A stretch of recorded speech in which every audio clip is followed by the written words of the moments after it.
노년의 불행은 대부분 기대에서 시작됩니다. 특히 자식에 대한 기대는 실망과 상처로 이어지기 쉽습니다.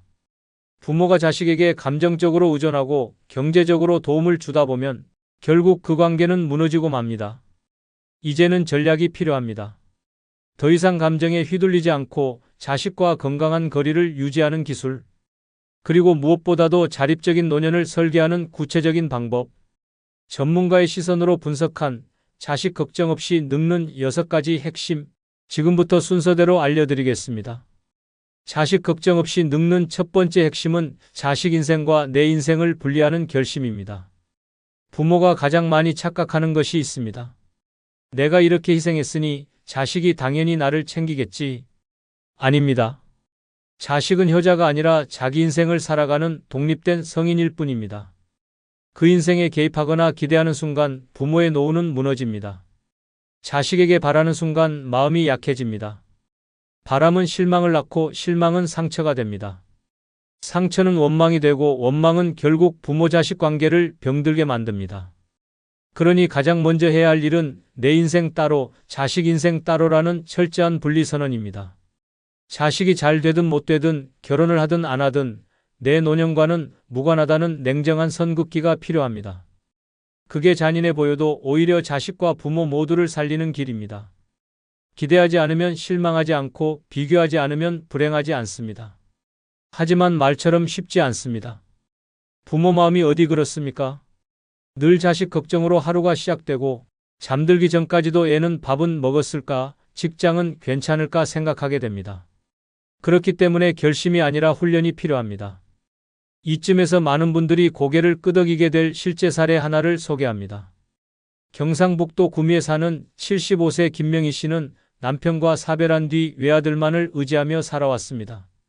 아들 부부는 서울에서 맞벌이를 했고 김 씨는 시골집에서 혼자 지냈습니다. 어느 날 며느리가 둘째 아이를 낳게 되면서 산후조리를 부탁했고 김 씨는 냉큼 올라갔습니다. 일주일만 도와달라더니 한 달이 되고 석 달이 되었습니다. 김 씨는 아침마다 아이를 씻기고 젖병을 소독하고 밤에는 울음을 달래며 잠도 제대로 못 잤습니다. 감사 인사는커녕 며느리는 엄마, 이것도 안 하셨어요? 라는 말만 했습니다. 서운함이 쌓여갔지만 김 씨는 꾹 참았습니다. 어차피 내 자식인데라는 마음으로 넘겼습니다. 그러던 어느 날 김 씨는 허리를 삐끗해 병원에 실려가게 됐습니다. 그런데 더 충격적인 일이 벌어졌습니다. 며느리는 보험 문제를 이유로 보호자 등록을 거부했고 아들은 출장 중이라며 전화를 받지 않았습니다. 김 씨는 병원에서 혼자 입원 수속을 밟고 혼자 링거를 맞으며 혼자 눈물을 삼켜야 했습니다. 그날 밤 김 씨는 결심했습니다. 이제부터 내 인생은 내가 챙긴다. 이듬해 시골집으로 돌아간 김 씨는 손주 돌보는 걸 거절하고 마을 경로당 활동과 취미 생활을 시작했습니다. 처음엔 적응이 어려웠지만 지금은 이웃과 함께 텃밭을 가꾸고 친구들과 매주 식사를 하며 지냅니다. 김 씨는 이렇게 말합니다. 자식도 결국 자기 살기 바빠요. 내가 나를 안 챙기면 아무도 안 챙겨줘요. 내가 무너지면 자식도 무너지는 거예요. 제일 먼저 내 인생부터 지켜야 합니다. 자식에게 올인하는 인생은 결국 자식에게도 짐이 됩니다. 내가 나를 돌봐야 자식도 편합니다. 그러니 늙어서 가장 먼저 해야 할 일은 바로 이것입니다. 자식 인생은 자식 목, 내 인생은 내 목. 선을 긋고 마음을 비우는 단호함. 이 결심이 노후를 지키는 첫 번째 핵심입니다.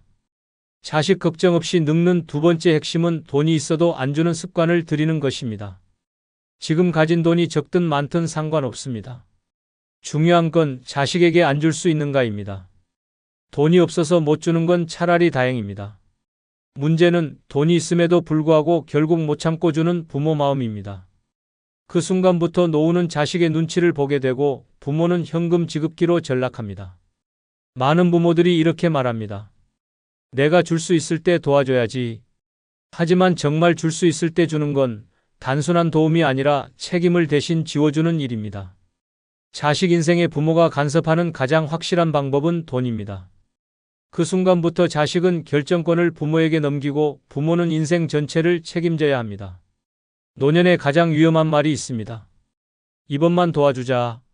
이 한마디가 반복되면 도와주는 게 아니라 의무가 됩니다. 부모 입장에서는 용돈이고 선심이지만 자식 입장에서는 생활비이고 구조입니다. 한번 구조의 맛을 들인 자식은 다시는 스스로 헤엄치려 하지 않습니다. 서울 송파구에 사는 79세 박영자 씨는 은퇴 후 모은 2억 원을 자식 셋에게 7천, 6천씩 나눠줬습니다. 큰아들은 전세금 보태겠다고 했고 둘째는 가게 차리겠다고 했습니다. 막내는 대출 갚고 차를 바꾸겠다고 했습니다. 당시 박 씨는 다들 열심히 살 테니 곧 갚겠지라는 기대를 걸었습니다. 하지만 1년이 지나도 2년이 지나도 돈은 돌아오지 않았습니다. 큰아들은 이사를 가고 연락이 뜸해졌고 둘째는 사업에 실패해 연락이 끊겼으며 막내는 요즘 사정이 어렵다는 말만 반복했습니다. 박 씨는 병원비가 필요해 큰아들에게 전화를 걸었습니다. 하지만 돌아온 말은 요즘 나도 힘들어였습니다. 결국 박 씨는 치과 치료를 포기하고 통증을 참고 살았습니다. 친구들에게는 이런 말도 못했습니다. 자식이 챙겨줄 거라 생각했던 내가 바보였지. 결국 박 씨는 남은 돈 2천만 원으로 작은 임대 아파트에 전세를 얻어 이사했습니다. 그리고 결심했습니다. 이 돈은 죽을 때까지 내 병원비로만 쓴다. 이후 그는 어떤 자식의 부탁에도 돈을 꺼내지 않았고 지금은 매달 적은 연금과 저축 이자로 조용히 살고 있습니다. 그는 주변 사람들에게 이렇게 말합니다. 돈이 없어서 자식한테 눈치 보는 게 아니야. 돈이 있어도 주는 습관이 무서운 거야. 주면 버릇되고 안 주면 부모답지 않은 게 되는 순간부터 인생 망하는 거야. 돈은 많고 적음의 문제가 아닙니다. 내가 마음대로 쓸 수 있는 돈, 그게 진짜 재산입니다. 자식에게 줄 수 있는 것도 힘이지만 안 주는 것도 지혜입니다. 노년에 자식 걱정 없이 살고 싶다면 가장 먼저 해야 할 일은 내 돈은 내 삶을 위해 쓰는 것이라는 원칙을 지키는 단호함입니다. 주는 게 사랑이 아닙니다. 안 주는 것이 자식도 부모도 살리는 진짜 사랑입니다. 자식 걱정 없이 늙는 세 번째 핵심은 연락이 끊겨도 덜 외로운 자신만의 삶을 만드는 것입니다. 자식이 매주 연락하고 자주 찾아오고 부모를 챙겨줄 거라는 생각은 이 시대 부모들에게 주어진 환상입니다. 자식들은 이제 너무 바쁩니다. 일에 치이고 자녀 교육에 시달리고 본인들 삶을 꾸리기에도 벅찹니다. 그런 자식에게 왜 연락이 없니라고 묻는 순간 부모는 부담이 되고 자식은 죄책감이 됩니다. 이제는 연락이 끊겨도 멀쩡히 살 수 있는 삶의 구조를 갖춰야 합니다. 혼자서도 잘 먹고 잘 자고 잘 즐길 수 있어야 합니다. 혼밥, 혼행, 혼술이 익숙해야 하고 일주일 내내 자식에게 전화 한 통 없어도 흔들리지 않는 심지가 있어야 합니다. 내가 이렇게까지 했는데 이럴 수가 있냐는 마음은 스스로를 갉아먹는 함정입니다. 지금부터라도 자식이 아닌 나 자신을 중심에 두고 살아야 합니다. 자식에게서 행복을 기대하지 않으면 실망도 외로움도 줄어듭니다. 부산 해운대에 사는 76세 이광순 씨는 아들 셋을 모두 출가시킨 뒤 혼자 살고 있습니다. 막내 아들이 결혼한 뒤부터는 명절에도 연락이 없고 생일에도 문자 하나 없는 경우가 많아졌습니다. 처음엔 자식의 무관심이 가슴을 찔렀습니다. 하루 종일 핸드폰만 바라보다 왜 연락이 없지 하며 눈물도 흘렸습니다. 그러다 어느 날 자신이 너무 비참하게 느껴졌다고 합니다. 내 인생이 왜 자식의 문자 한 통에 흔들려야 하지? 라는 생각이 들면서 삶을 바꾸기로 결심했습니다. 이 씨는 다음날 새벽 시장으로 가서 직접 채소와 과일을 사고 평소 가보고 싶었던 민속화 그리기 강좌를 신청했습니다. 혼자 밥 먹는 게 어색해서 처음엔 도시락을 싸들고 바닷가로 갔습니다. 며칠이 지나자 낯선 노인들과 눈인사를 나누게 되었고 어느 날은 그들과 함께 벤치에 앉아 도시락을 나눠 먹었습니다. 그렇게 매일매일 작은 루틴이 생기고 얼굴이 익은 사람들이 생기며 점점 삶의 온기가 돌기 시작했습니다. 한 달이 지나자 자식의 연락은 여전히 없었지만 마음은 한결 편안해졌습니다. 어느 날은 우연히 식당에서 만난 또래들과 함께 점심을 먹었고 자연스럽게 취미 모임으로까지 이어졌습니다. 그 모임에서 이 씨는 두 번째 인생의 친구들을 만나게 되었습니다. 지금 이 씨는 이렇게 말합니다. 이제는 자식이 전화해도 안 기다려. 나도 바빠. 오늘은 도자기 수업 있고 내일은 강릉 여행 간다니까. 그녀는 더 이상 자식의 말 한마디에 하루의 기분이 좌우되지 않습니다. 그냥 살아있는 것만으로 고맙지 뭘 더 바라냐며 씩 웃습니다. 우리는 너무 오랫동안 자식이 전부라는 프레임 속에서 살아왔습니다. 하지만 이제는 그 프레임에서 벗어나야 합니다. 자식은 내 인생의 일부였을 뿐 내 전부가 되어서는 안 됩니다. 자식에게서 오는 전화가 하루의 기쁨이 아닌 보너스처럼 느껴질 때 진짜 노년의 자립이 시작됩니다. 자식이 없는 날에도 바쁜 사람, 자식이 연락하지 않아도 외롭지 않은 사람, 자식이 미안해하는 마음조차 부담 주지 않는 그런 사람. 그런 부모가 결국 자식에게도 가장 멋진 존재로 남습니다. 그러니 지금부터는 자식의 손길보다 내 손으로 삶을 채우는 연습, 그게 노후의 진짜 준비입니다. 자식은 결국 떠나지만 나의 하루는 끝까지 나와 함께하기 때문입니다. 자식 걱정 없이 늙는 네 번째 핵심은 미안하다는 말을 버리는 것입니다. 노년의 자식에게 가장 많이 하는 말이 있습니다. 미안하다, 괜히 귀찮게 했지? 하지만 그 말이 반복되는 순간부터 부모는 스스로를 민폐라고 인식하기 시작하고 자식도 그 말을 들을수록 부모를 부담으로 느끼기 시작합니다. 결국 부모 자식 사이의 대화는 점점 줄어들고 관계는 더 조용히 멀어지게 됩니다. 우리는 자식에게 너무 많이 미안해합니다. 돈 들게 해서 미안해, 손주 맡아줘서 미안해, 병원에 같이 가달라 해서 미안해, 전화 자주 해서 미안해. 그런데 정말 미안할 일입니까? 자식에게 용돈을 바라는 것도 아니고 집을 물려달라는 것도 아닙니다.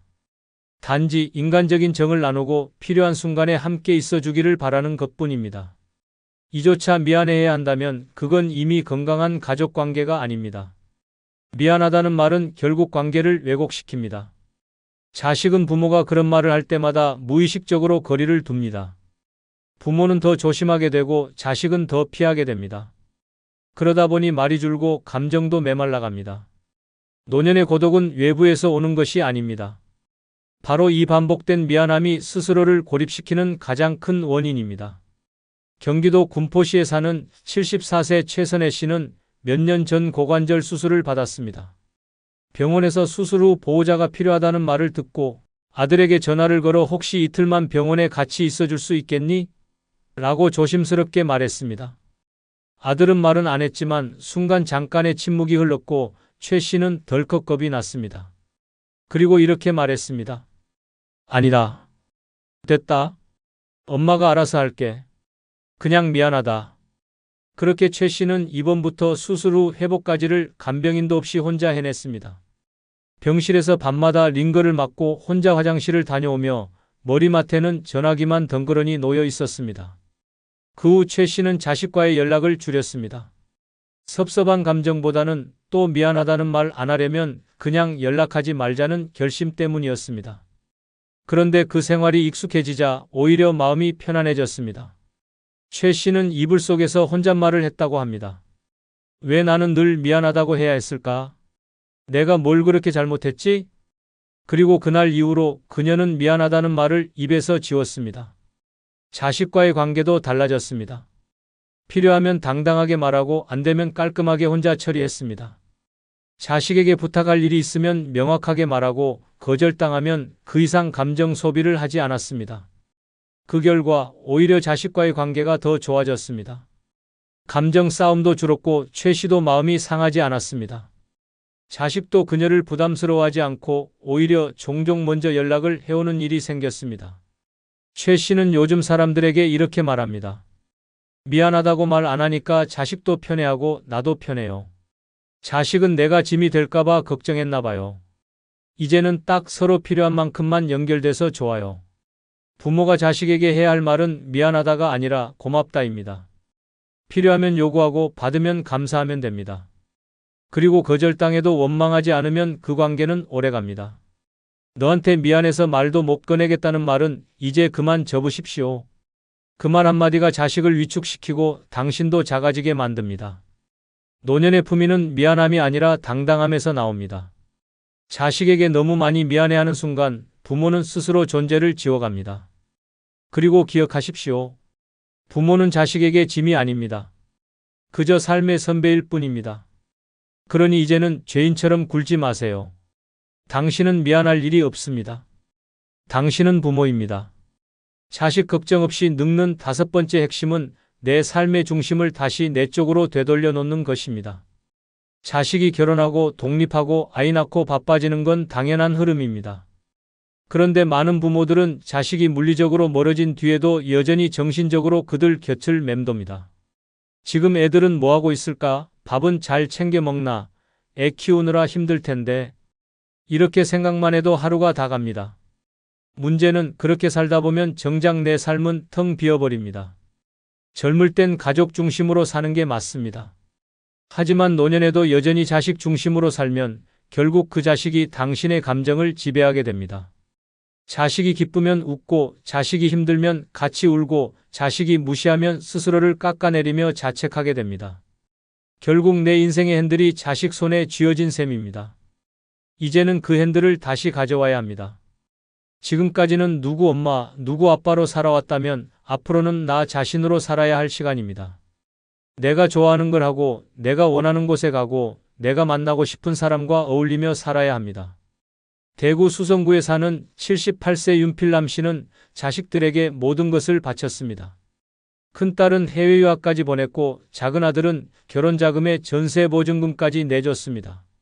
본인은 단칸방에서 살면서도 애들만 잘 되면 됐다는 말을 입에 달고 살았습니다. 그런데 자식들이 결혼한 후 윤 씨의 삶은 달라졌습니다. 하루 종일 집에 있어도 누구 하나 찾아오지 않았고 전화벨은 울리지 않았습니다. 윤 씨는 뉴스만 반복해서 보고 냉장고에서 찬밥을 꺼내 혼자 식사를 했습니다. 이따금 자식들에게 전화를 걸었지만 바쁘다는 말만 돌아왔습니다. 엄마, 다음 주에 전화할게요 라는 말이 한 달 넘도록 이어졌고 윤 씨는 어느 순간부터 아예 연락을 끊었습니다. 그는 스스로를 자책하기 시작했습니다. 내가 너무 자식만 보고 살았나? 내 삶이 없었네. 그렇게 멍하니 벽만 바라보던 어느 날 우연히 동네 복지관에 들른 것이 전환점이 되었습니다. 체조 수업이 끝난 후 누군가 같이 김밥 먹고 갈래요? 라고 건넨 말 한마디가 그의 인생을 바꿨습니다. 그날 이후 윤 씨는 주 3회 복지관에 나가고 수요일마다 시청 앞에서 열리는 무료 영화 관람을 다녔습니다. 매일 저녁 스스로 밥상을 차리고 라디오를 들으며 식사를 했습니다. 주말에는 동네 뒷산을 산책하며 길고양이에게 참치캔을 나눠주었습니다. 그렇게 하루를 채우는 삶이 익숙해지자 어느 순간부터 자식 생각이 덜 났습니다. 어느 날 딸에게서 전화가 왔습니다. 엄마, 요즘 왜 전화 안 해? 윤 씨는 웃으며 말했습니다. 엄마 요즘 바빠. 나도 좀 살아야지. 그 말을 들은 딸은 당황했지만 오히려 그 후 자주 연락이 오기 시작했습니다. 윤 씨는 이렇게 말합니다. 자식이 중심일 땐 서운했는데 내가 중심이 되니까 괜찮더라. 자식이 날 찾으면 반갑고 안 찾으면 그냥 나대로 살아. 그렇습니다. 자식은 내 인생의 전부가 아닙니다. 내 삶의 한 시절이었을 뿐입니다. 그 시절은 이제 지나갔고 지금은 새로운 계절이 온 것입니다. 그 계절을 혼자 맞이하더라도 따뜻하게 보낼 수 있는 사람이 돼야 합니다. 핵심은 간단합니다. 자식이 나를 중심에 두지 않듯 나도 자식을 내 삶의 중심에서 내려놓아야 합니다. 그 자리에 내가 좋아하는 취미, 내가 함께하고 싶은 사람, 내가 원하는 생활 리듬을 다시 놓아야 합니다. 이제 남은 삶은 누구의 부모가 아니라 오롯이 나로서 살아야 할 시간입니다. 그 순간부터 자식 걱정은 자연스럽게 당신의 인생에서 사라지게 될 것입니다. 자식 걱정 없이 늙는 여섯 번째 핵심은 손주에게 감정이입하지 않는 거리 두기입니다. 손주는 귀엽습니다. 내 자식보다 더 예쁘고 마음은 더 깊이 갑니다. 그래서 많은 부모들이 자식의 부탁이 없어도 먼저 손주 교육에 관여하고 용돈을 챙기고 아이의 미래까지 걱정합니다. 하지만 그 감정이 깊어질수록 노년의 마음은 점점 휘청이기 시작합니다. 손주는 당신의 아이가 아닙니다. 자식의 아이입니다. 자식이 그 아이의 부모이고 모든 선택과 책임은 자식 몫입니다. 그런데도 많은 조부모들이 손주의 성적, 성격, 생활 습관까지 간섭하며 자신의 감정을 투영합니다. 우리 손주는 왜 이렇게 말이 없지? 이런 식이면 나중에 큰일 나는 거 아니야? 엄마가 너무 방치하는 것 같아.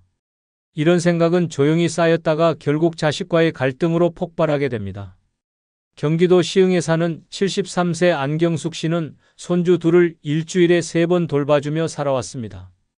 딸 부부가 맞벌이를 하다 보니 자연스럽게 등하교와 학원 차량 픽업, 저녁까지 챙기는 일이 일상이 되었습니다. 처음엔 기쁘고 보람이 있었습니다. 그런데 2년쯤 지나자 마음속에서 알 수 없는 서운함이 밀려왔습니다. 딸 부부는 고맙다는 말도 점점 줄었고 손주는 사춘기가 오면서 짜증도 늘었습니다. 할머니, 이거 왜 해요? 엄마가 하라는 대로 해줘요. 이런 말 한마디에 이 씨는 자신이 남이 된 듯한 기분을 느꼈습니다. 결정적인 날은 어느 일요일이었습니다. 손주가 아이스크림을 먹다가 소파에 흘렸고 이 씨가 조심스럽게 주의를 줬습니다. 다음부턴 식탁에서 먹자. 그러자 손주는 딸에게 달려가 이렇게 말했습니다. 할머니가 또 뭐라고 했어?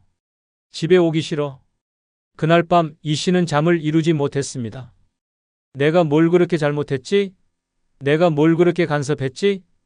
다음 날부터 이 씨는 돌봄을 중단했습니다. 딸은 당황했고 사위는 어머니가 삐지신 거냐며 웃었습니다. 하지만 이 씨는 단호했습니다. 나 이제 나를 위해 살 거야. 손주 교육은 너희 몫이야. 처음엔 하루가 길고 마음이 허전했습니다. 하지만 시간이 흐르자 오히려 편안했습니다. 이 씨는 요즘 친구들과 등산도 다니고 그림도 배우고 전보다 건강해졌습니다. 그녀는 말합니다. 손주 돌봐준다고 내가 젊어지진 않아요. 내 감정 다 쏟다 보면 내 마음만 늙어요. 그렇습니다. 손주는 예쁘되 거리감은 유지해야 합니다. 감정이입은 부모가 할 몫입니다. 조부모는 사랑을 주되 관여하지 않아야 마음이 지치지 않습니다. 가장 무서운 건 손주에게 마음을 다 준 뒤 돌아오는 무심함입니다. 그 한마디에 인생 전체가 흔들리지 않도록 미리 거리를 두는 지혜가 필요합니다. 자식에게서 독립하려면 손주에게서도 독립해야 합니다. 내 인생의 중심은 손주가 아닙니다. 내 감정과 건강, 하루하루의 평온함이 우선입니다. 손주는 언젠가 커서 당신의 노력을 기억하지 못할 수도 있지만 당신은 그 시간 동안 분명히 늙고 있다는 사실을 잊지 마십시오. 한번 냉정히 생각해 보십시오. 세월은 순식간에 흐르고 사람의 마음은 바람보다 빨리 변하며 결국 끝까지 남는 건 나 자신뿐입니다. 자식은 제 인생 챙기느라 바쁘고 친구는 하나둘 떠나고 배우자도 언젠가 먼저 떠날 수 있습니다. 의지할 곳이 사라지는 순간 나를 붙잡아 줄 건 돈도 명예도 아닌 내 두 손과 의지입니다. 남에게 기대면 실망이 오고 남을 의지하면 내 삶의 주도권을 잃습니다. 젊을 땐 남의 인정이 힘이었지만 노년엔 족쇄가 됩니다. 이제는 내 힘과 선택, 태도로 나를 지켜야 합니다. 오늘은 노년에는 남보다 나를 믿으세요. 스스로를 지키는 6가지를 주제로 무너지지 않는 인생의 비밀을 알려드립니다. 구독과 좋아요 누르시고 지금 시작하겠습니다. 노년의 나를 지켜주는 첫 번째는 매달 빠짐없이 들어오는 연금입니다. 노년에 돈 없어도 괜찮다는 말 정말 믿으십니까? 아닙니다. 젊었을 때는 그 말이 그럴듯하게 들릴 수 있습니다. 매달 월급이 들어오고 몸이 버텨주니 필요하면 야근을 하거나 부업을 해서 채울 수 있었으니까요. 하지만 나이가 들면 모든 게 달라집니다. 일할 기회는 줄어들고 건강은 예전 같지 않고 세상은 여전히 돈을 요구합니다. 병원 진료비, 약값, 관리비, 전기가스 요금, 장바구니 물가까지 쉬지 않고 오릅니다. 이런 상황에서 매달 빠짐없이 들어오는 연금은 단순한 돈이 아니라 생존의 숨줄이자 존엄을 지켜주는 방패입니다. 연금이 없는 노후는 하루하루가 불안과 초조함으로 가득합니다. 식탁 위 반찬부터 줄이고 아파도 병원 가는 걸 미룹니다. 친구 모임이 있어도 지갑 사정 때문에 발걸음을 돌립니다.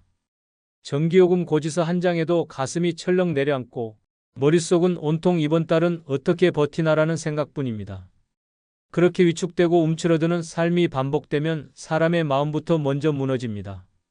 하지만 연금이 있다면 이야기는 달라집니다. 금액이 크든 작든 매달 정해진 날짜에 통장에 찍히는 그 숫자가 삶을 지탱합니다. 생활비를 계획할 수 있고 병원 예약을 미루지 않으며 장을 보고 가끔은 외식도 할 수 있습니다. 나는 아직 내 힘으로 산다는 자존감이 그 한 줄 입금 내역에서 나옵니다. 자식에게 미안해할 필요도 친구에게 손 벌릴 필요도 없습니다.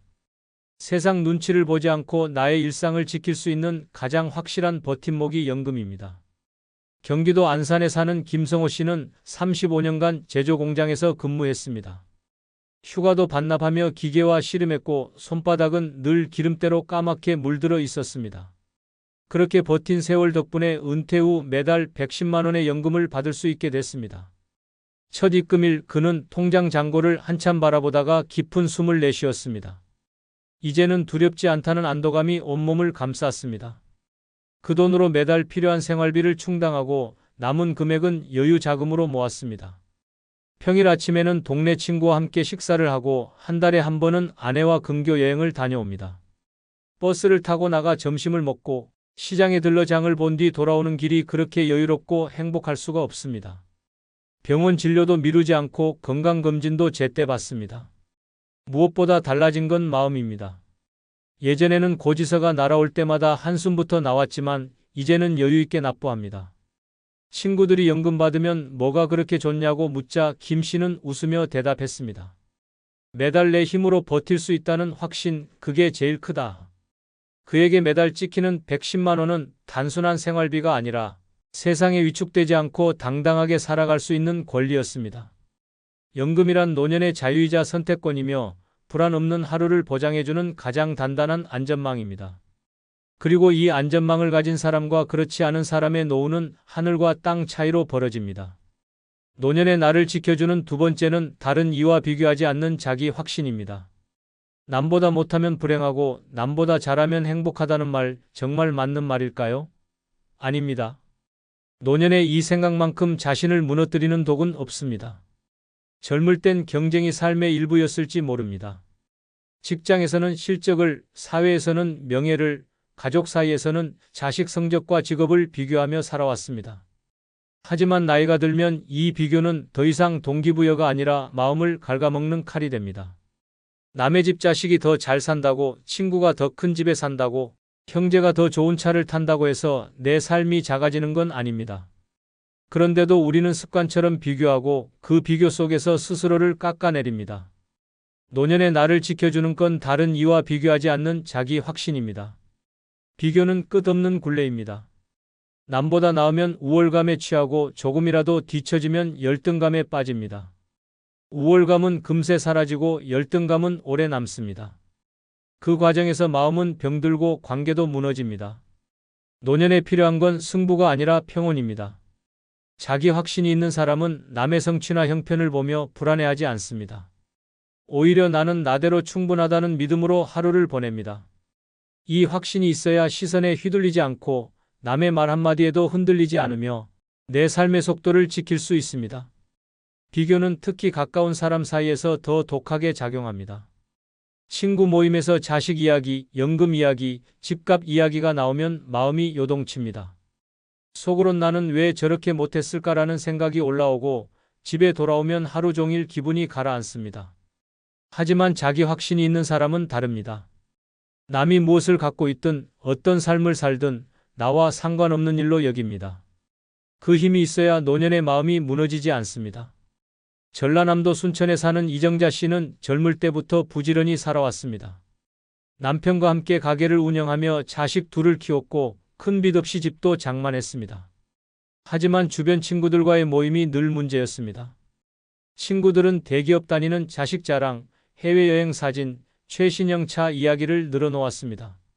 정자 씨는 집에 돌아올 때마다 마음이 무겁고 내가 잘못 살아온 건 아닌지 스스로를 의심했습니다. 그러다 어느 날 남편이 병으로 쓰러지면서 가게를 정리하게 됐습니다. 수입이 확 줄고 생활은 빠듯해졌습니다. 그때 비교는 칼보다 날카롭게 다가왔습니다. 다들 잘 사는데 왜 우리만이라는 생각이 머릿속을 떠나지 않았습니다. 전환점은 작은 동네 강연에서 찾아왔습니다. 한 노년 심리상담사가 남과 비교하는 순간 당신 인생의 주인은 남이 된다는 말을 했습니다. 정자 씨는 그 말이 가슴에 박혔습니다.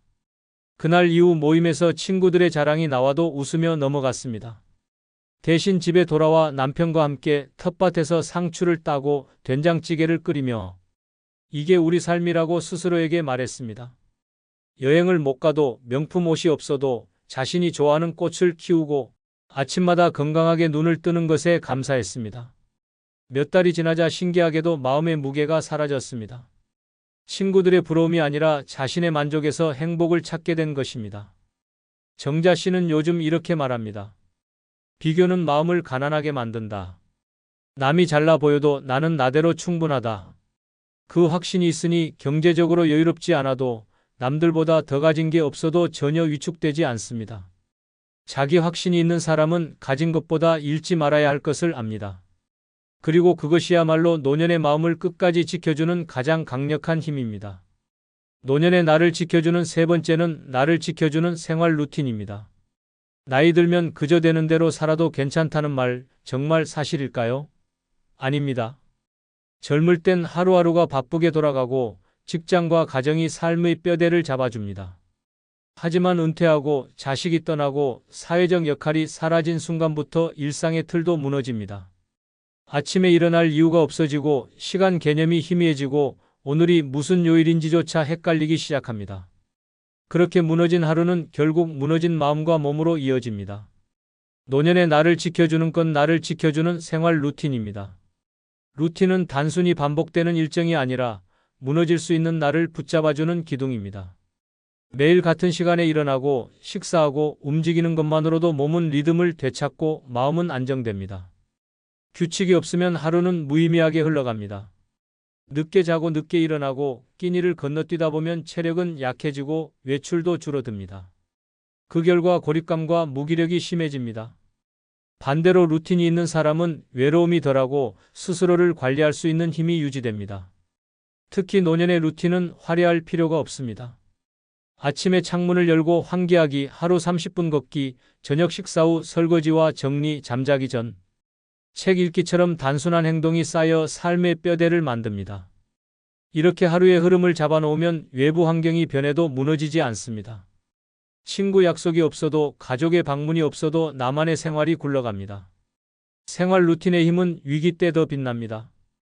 갑작스럽게 건강이 나빠지거나 외부 활동이 줄어드는 상황에서도 평소 하던 리듬이 몸에 배어 있으면 최소한의 생활 에너지가 유지됩니다. 루틴이 없는 사람은 조금만 상황이 흔들려도 삶 전체가 무너지고 그 상태에서 다시 일상을 세우는 건 훨씬 더 어렵습니다. 부산에 사는 74세 김영순 씨는 남편과 사별한 뒤 한동안 생활이 무너졌습니다. 늦게 자고 늦게 일어나 하루 두 끼로 연명했고 TV 앞에서만 시간을 보냈습니다. 그러다 보니 체중이 늘고 무릎 통증이 심해져 외출이 힘들어졌습니다. 그 무렵 동네 보건소에서 주관하는 건강 강좌에 참석하게 됐고 거기서 노년의 규칙적인 생활에 대한 이야기를 들었습니다. 그날 이후 김 씨는 작은 변화를 시작했습니다. 아침 7시에 일어나 창문을 열고 10분간 스트레칭을 했습니다. 간단한 아침 식사를 마친 뒤 동네 공원을 20분 걷고 돌아와 집안을 정리했습니다. 점심은 거르지 않았고 오후에는 책을 읽거나 손바느질을 하며 시간을 보냈습니다. 저녁 식사 후에는 TV를 보되 10시가 넘으면 무조건 불을 끄고 침대에 누웠습니다. 처음엔 억지로 하던 이 습관이 한 달을 넘기자 몸이 먼저 반응하기 시작했습니다. 밤에 숙면을 취하니 아침에 눈이 또렷하게 떠졌고 걷기 덕분에 무릎 통증도 줄었습니다. 무엇보다 하루의 흐름이 정리되니 마음이 한결 가벼워졌습니다. 김 씨는 이제 친구에게 이렇게 말합니다. 내 하루는 내가 만든 틀 안에서 돌아간다. 약속이 없어도 누가 찾아오지 않아도 내 생활은 멈추지 않는다. 그의 생활 루틴은 화려하지 않지만 건강과 마음을 지키는 가장 든든한 안전망이 됐습니다. 노년의 루틴은 단순한 습관이 아니라 스스로를 지키는 생존 전략입니다. 남이 만들어주는 일정이 사라진 지금, 나를 지켜줄 유일한 주인은 나 자신입니다. 그리고 그 힘은 매일 반복되는 생활 속에서 만들어집니다. 노년의 나를 지켜주는 네 번째는 작은 돈이라도 모아두는 저축 통장입니다. 나이 들어서 무슨 저축이냐, 있는 거나 쓰고 살지라는 말 정말 맞는 말일까요? 아닙니다. 젊었을 때는 월급이 있고 필요하면 일을 해서 메울 수 있지만 노년에는 사정이 완전히 다릅니다. 더 이상 고정적인 소득이 없고 건강이 언제든 변할 수 있으며 세상은 끊임없이 돈을 요구합니다. 병원 진료비, 약값, 관리비, 갑작스러운 집 수리비 같은 예기치 못한 지출은 은퇴 후에도 계속 찾아옵니다. 그 순간 통장에 단돈 몇십만 원이라도 모아둔 돈이 있느냐 없느냐가 삶의 안정과 불안을 가릅니다. 노년의 나를 지켜주는 건 작은 돈이라도 모아두는 저축 통장입니다. 이 돈은 단순한 액수가 아니라 위기 앞에서 스스로를 지켜줄 방패입니다. 많은 사람들은 연금이 있으니 괜찮다고 생각하지만 연금은 생활비에 대부분 쓰이고 나면 여유가 거의 남지 않습니다. 그런데도 사람은 살면서 항상 예상 밖의 상황을 마주합니다. 갑자기 아플 수도 있고 친척 경조사에 가야 할 수도 있고 냉장고나 보일러가 고장 날 수도 있습니다. 이런 때 저축이 없으면 선택지는 하나뿐입니다. 자식이나 주변 사람에게 손을 벌리거나 빚을 내야 합니다. 그 순간부터 마음은 작아지고 생활은 위축됩니다. 하지만 비상용 저축 통장이 있다면 다릅니다. 누가 보태주지 않아도 스스로 해결할 수 있고 그 자존감이 나를 끝까지 지켜줍니다. 저축이라고 해서 거창할 필요도 없습니다. 하루에 1,000원, 2,000원이라도 매달 3만원, 5만원이라도 상관없습니다. 중요한 건 절대 깨지 않는 비상금을 따로 모으는 습관입니다. 은행 자동이체로 숨겨놓듯 모아두면 1년이면 수십만원, 몇 년이면 수백만원이 됩니다. 액수보다 중요한 건 내 힘으로 모아둔 돈이 있다는 사실이 주는 안정감입니다. 이 돈이 있으면 불필요한 불안이 줄고 위기 상황에서도 당황하지 않게 됩니다. 충청북도 제천에 사는 박종만 씨는 10년 전 은퇴 후 연금으로만 생활했습니다. 처음 몇 년은 문제가 없었지만 어느 겨울 갑자기 보일러가 고장 났습니다. 수리비가 60만 원이었는데 마침 연금이 들어오기 전이라 통장 잔고가 10만 원 남짓이었습니다. 어쩔 수 없이 아들에게 전화를 걸었고 그 순간 느낀 미안함과 서러움은 이루 말할 수 없었습니다. 그 일을 계기로 박 씨는 작은 저축을 시작했습니다. 매달 연금에서 5만 원씩 쓰지 않고 숨겨놓듯 따로 모았습니다. 처음엔 이게 무슨 의미가 있나 싶었지만 3년이 지나자 통장에는 180만 원이 쌓였습니다. 그 돈이 빛을 발한 건 지난해였습니다. 장을 보러 갔다가 길에서 넘어져 무릎을 크게 다쳤고 병원비와 재활치료비로 70만 원이 필요했습니다. 예전 같으면 또 자식에게 전화를 걸었을 상황이었지만 이번엔 달랐습니다. 박 씨는 조용히 저축통장에서 돈을 인출해 치료비를 모두 해결했습니다. 그리고 아무에게도 알리지 않았습니다. 치료를 마친 뒤 그는 스스로에게 이렇게 말했습니다. 이 돈 덕분에 내 자존심이 살아났다. 박 씨는 지금도 같은 금액을 꾸준히 저축하고 있습니다. 그는 주변 사람들에게 나이 들어서도 저축통장은 꼭 있어야 한다. 그게 있어야 누굴 의지하지 않고 살 수 있다고 말합니다. 작은 돈이라도 모아둔 저축은 단순한 비상금이 아니라 마음의 방패이자 노년의 자존감입니다. 나이 들수록 이 자존감이 있는 사람과 없는 사람의 삶은 하늘과 땅 차이로 벌어집니다. 노년의 나를 지켜주는 5번째는 작은 돈이라도 모아두는 저축통장입니다. 나이 들면 마음도 덩달아 단단해진다는 말 정말 그럴까요? 아닙니다. 오히려 나이가 들수록 마음은 더 쉽게 다치고 상처는 더 오래 남습니다. 젊을 땐 일에 치여 서운한 말을 금세 잊어버리지만 노년에는 하루 종일 혼자 있는 시간이 많아 그 말만 곱씹게 됩니다. 누군가 무심코 던진 말 한마디가 며칠, 아니 몇 달 동안 마음을 짓누르기도 합니다. 그 상처는 몸의 병보다 더 깊고 오래갑니다. 노년의 나를 지켜주는 타인의 말에 쉽게 상처받지 않는 단단함입니다. 단단함이란 무례를 무시하고 오해를 넘기며 불필요한 해석을 멈추는 힘입니다. 노년의 삶은 사람보다 고요와 마주하는 시간이 많습니다. 그 고요 속에서 남의 말이 마음속에서 증폭되면 사소한 말도 비수가 됩니다. 그 나이에 왜 그런 걸 하세요? 자식이 그렇게 잘났으면 부모도 좀 여유 있어야죠. 이런 말들이 아무렇지 않게 던져집니다. 상대는 잊었지만 나는 잊지 못해 속이 까맣게 타들어갑니다. 단단한 사람은 다릅니다. 듣기 싫은 말은 흘려보내고 무례한 태도는 마음에 들이지 않습니다. 그저 저 사람은 저렇게 사는구나 하고 넘깁니다. 이 힘이 없으면 노년의 마음은 바람에 흔들리는 갈대처럼 매 순간 휘청거립니다. 하지만 단단함이 있으면 누구의 말에도 인생의 중심이 무너지지 않습니다. 전라남도 목포에 사는 박정희 씨는 70세가 넘어서까지 작은 분식집을 운영했습니다. 가게를 찾는 손님 중에는 무심코 상처 주는 말을 하는 사람도 있었습니다. 이 나이에 아직도 장사하세요? 힘들 텐데 아들, 딸이 뭐 하는지, 부모를 이렇게 일하게 두나? 처음엔 그 말이 가슴에 비수처럼 꽂혔습니다. 집에 돌아와 잠을 못 이루고 괜히 자식들에게 서운함을 느끼기도 했습니다. 그러다 보니 장사도 힘들고 웃음도 사라졌습니다. 그러던 어느 날 단골 손님 한 명이 조용히 말했습니다. 사장님, 사람 말에 너무 신경 쓰지 마세요. 그 사람들이 사장님 인생을 살아주는 거 아니잖아요. 그 말이 마음을 울렸습니다. 그날 이후 박 씨는 손님의 말투나 표정에 의미를 두지 않기로 했습니다. 무례한 말은 듣자마자 마음속에서 삭제하고 필요한 말만 기억했습니다. 그 대신 하루 매출과 내 건강, 오늘 내가 기분 좋게 웃었는지만 생각했습니다. 몇 달이 지나자 변화가 나타났습니다. 예전 같으면 얼굴이 굳었을 상황에도 그냥 미소로 넘겼고 자식들 이야기가 나와도 우리 애들은 잘 살고 있어 라며 단호하게 말했습니다. 더 이상 남의 말로 밤잠을 설치는 일이 사라졌습니다. 주변 사람들도 요즘 표정이 편안해졌다고 했습니다. 박 씨는 이렇게 말합니다. 내 인생의 주인은 나인데 왜 남의 말로 내 하루를 망치겠어요? 흘려보내면 그뿐이에요. 노년의 나를 지켜주는 여섯 번째는 자식에게 기대어 살지 않는 자립심입니다. 나이 들면 결국 자식이 부모를 책임진다는 말 정말 믿으십니까? 아닙니다. 옛날 이야기입니다. 지금 시대의 자식들은 각자 먹고 살기 바쁘고 자기 가정을 꾸리느라 부모의 노후까지 감당할 여유가 없습니다. 그걸 원망할 수도 없습니다. 그들 인생에도 빚, 육아, 직장 스트레스가 가득하니까요. 그런데도 여전히 많은 부모들이 마지막엔 자식이 챙겨주겠지라는 기대를 버리지 못합니다. 그 기대가 무너지는 순간 상처와 서러움은 배가 됩니다. 노년의 나를 지켜주는 건 자식에게 기대어 살지 않는 자립심입니다. 자립심이란 단순히 경제적인 독립만을 뜻하지 않습니다. 생활, 건강, 결정권 모두를 스스로 책임지는 힘입니다. 자식이 챙겨주면 고마운 일이지만 그게 당연한 권리가 되어선 안 됩니다. 기대가 커질수록 실망도 커집니다. 자립심이 있는 사람은 자식이 도와줄 때 기쁘게 받지만 없다고 서운해하지 않습니다.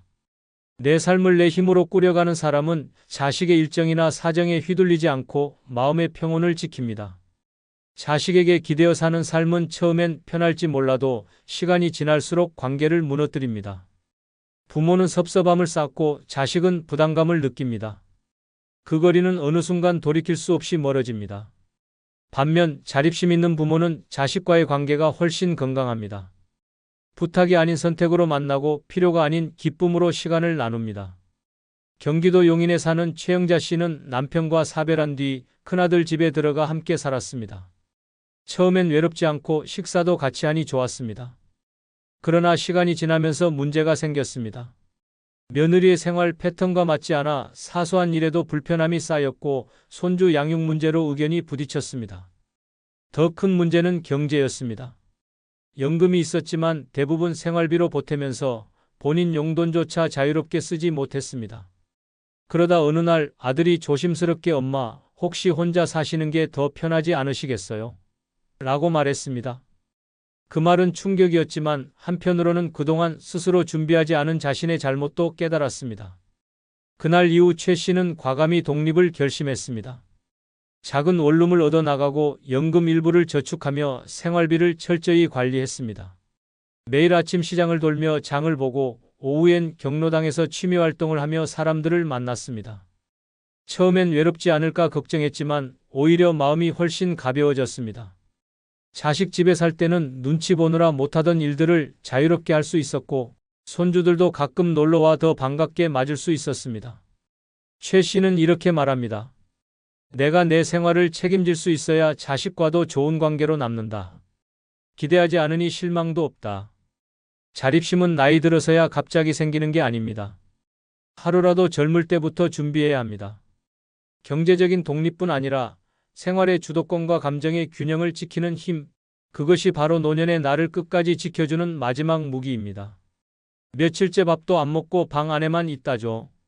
한 통의 메시지에 하루 기분이 뒤집힌다네요. 그 나이에 연애라니 다들 조심스레 입을 다물고 있습니다. 한번 스며들면 빠져나오기 힘든 게 노년의 사랑입니다. 처음엔 설렘 같지만 그 속엔 외로움과 두려움이 서서히 뿌리 내립니다. 그리고 어느 날 그 감정은 집착으로 변해 일상과 인간관계를 휘청이게 만듭니다. 마음을 빼앗긴 만큼 삶의 균형이 무너지는 무서운 현실, 오늘은 노년의 이성적 사랑에 집착하면 안 되는 7가지 이유를 알려드리겠습니다. 구독, 좋아요, 알림 설정 누르시면 시작하겠습니다.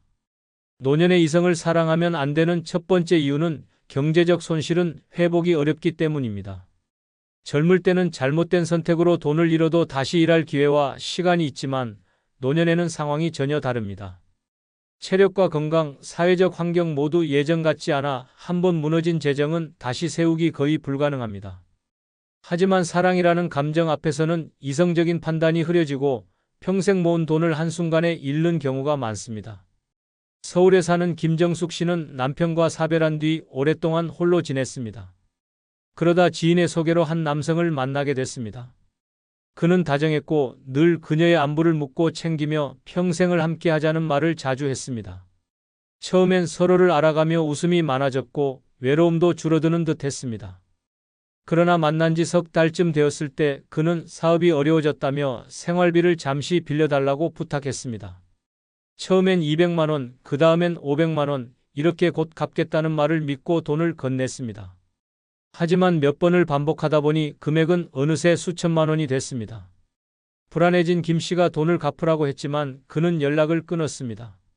남은 건 텅 빈 통장과 무너진 마음뿐이었고 김 씨는 연금과 적금을 깨며 하루하루를 버텨야 했습니다.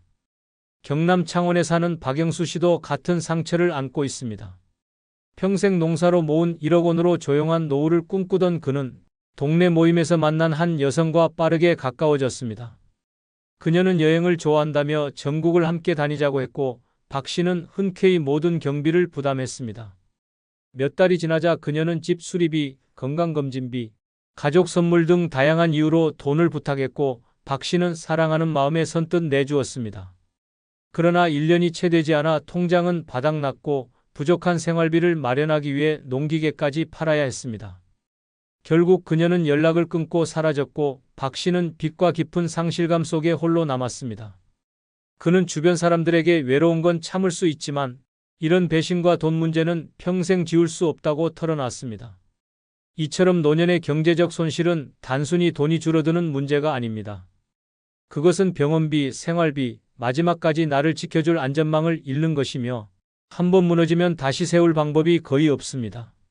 사랑이라 믿었던 순간의 선택이 남은 인생 전체를 뒤흔들 수 있기에 노년의 관계에서는 설렘보다 현실을 먼저 생각해야 합니다. 감정이 지갑을 열게 하는 순간 그 대가는 평생 안고 가야 할 짐이 될 수 있기 때문입니다. 노년의 이성을 사랑하면 안 되는 두 번째 이유는 사랑이 아닌 집착으로 변질되기 쉽기 때문입니다. 나이가 들어 시작하는 사랑은 마지막 사랑일지도 모른다는 생각이 강해져 놓치면 안 된다는 불안이 쉽게 커집니다. 처음엔 가슴이 뛰고 하루가 설레지만 시간이 지날수록 그 감정은 의존과 두려움으로 변하고 결국 상대를 옭아매는 집착이 됩니다. 이 집착은 사랑을 지키는 힘이 아니라 관계를 무너뜨리는 독이 됩니다. 경기도 수원에 사는 이선희 씨는 동네 커피숍에서 우연히 만난 남성과 빠르게 가까워졌습니다.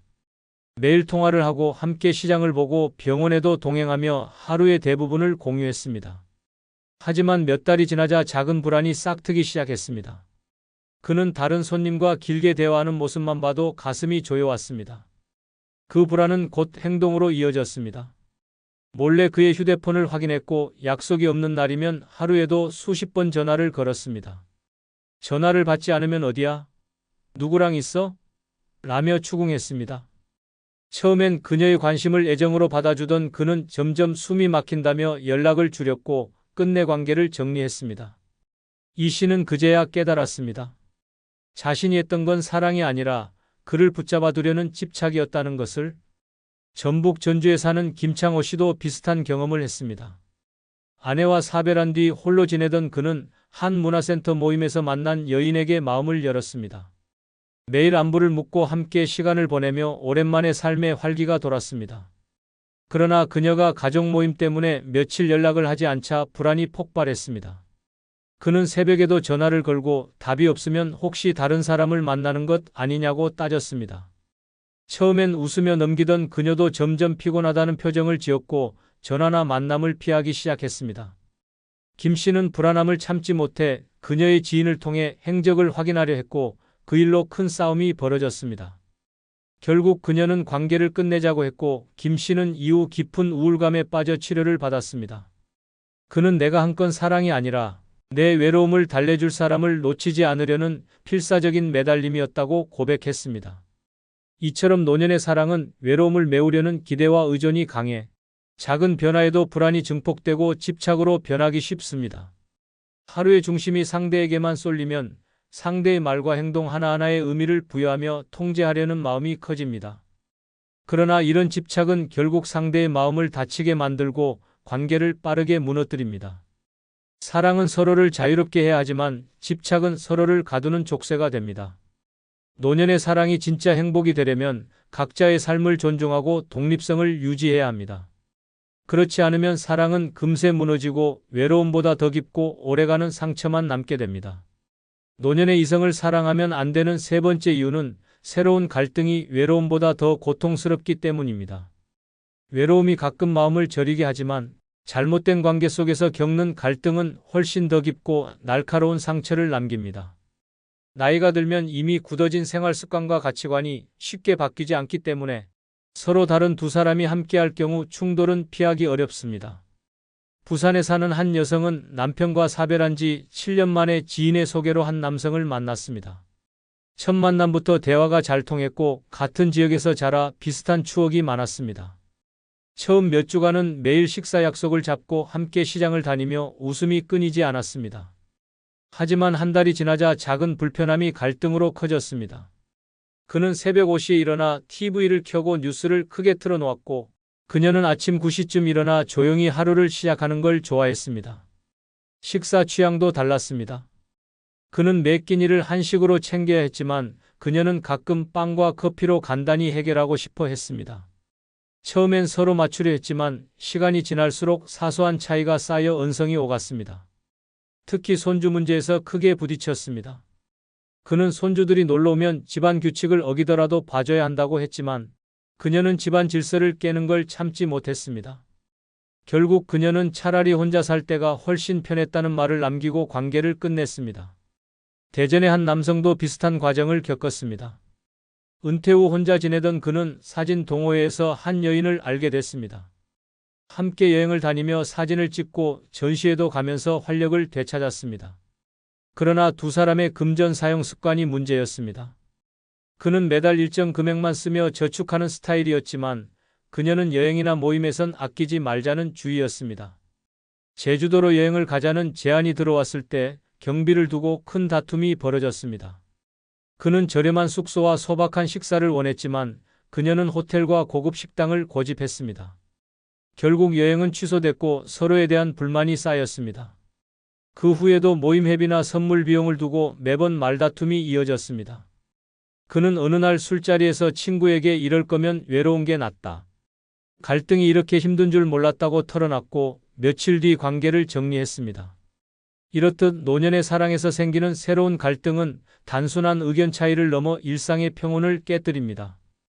외로움은 혼자서 감당할 수 있지만 갈등은 상대가 있어야 풀리기에 더 무겁습니다. 서로 다른 생활 패턴, 금전 감각, 가족 문제에서 비롯된 충돌은 쉽게 해결되지 않고 매일을 불안과 긴장 속에 살게 만듭니다. 그래서 나이가 들어 관계를 시작할 때는 내가 이 갈등을 감당할 수 있는가를 먼저 생각해야 합니다. 감당할 자신이 없다면 외로움이 오히려 더 가벼운 선택일 수 있습니다. 노년의 이성을 사랑하면 안 되는 네 번째 이유는 가족과 친구를 모두 잃을 수 있기 때문입니다. 새로운 사랑이 시작되면 마음이 들뜨고 하루가 설레지만 그 관계가 가족과 오래된 친구들과의 관계에 어떤 영향을 줄지는 깊게 생각하지 않는 경우가 많습니다. 특히 노년의 연애는 그동안 쌓아온 인간관계를 무너뜨릴 위험이 큽니다. 한 사람에게 모든 시간을 쏟다 보면 관계가 끝났을 때 남는 건 그 사람도 기존의 인연도 아닌 철저한 고립일 수 있습니다. 경기도 안양에 사는 최미자 씨는 남편과 사별한 지 10년 만에 지인을 통해 한 남성을 알게 됐습니다. 그는 늘 다정했고 손에 물 한 방울 안 묻히게 해주겠다며 그녀를 챙겼습니다. 가족들도 처음엔 엄마가 외롭지 않게 지내면 좋다며 응원했습니다. 그러나 만난 지 반년쯤 되자 그는 가족 모임에 함께 가는 걸 꺼렸습니다.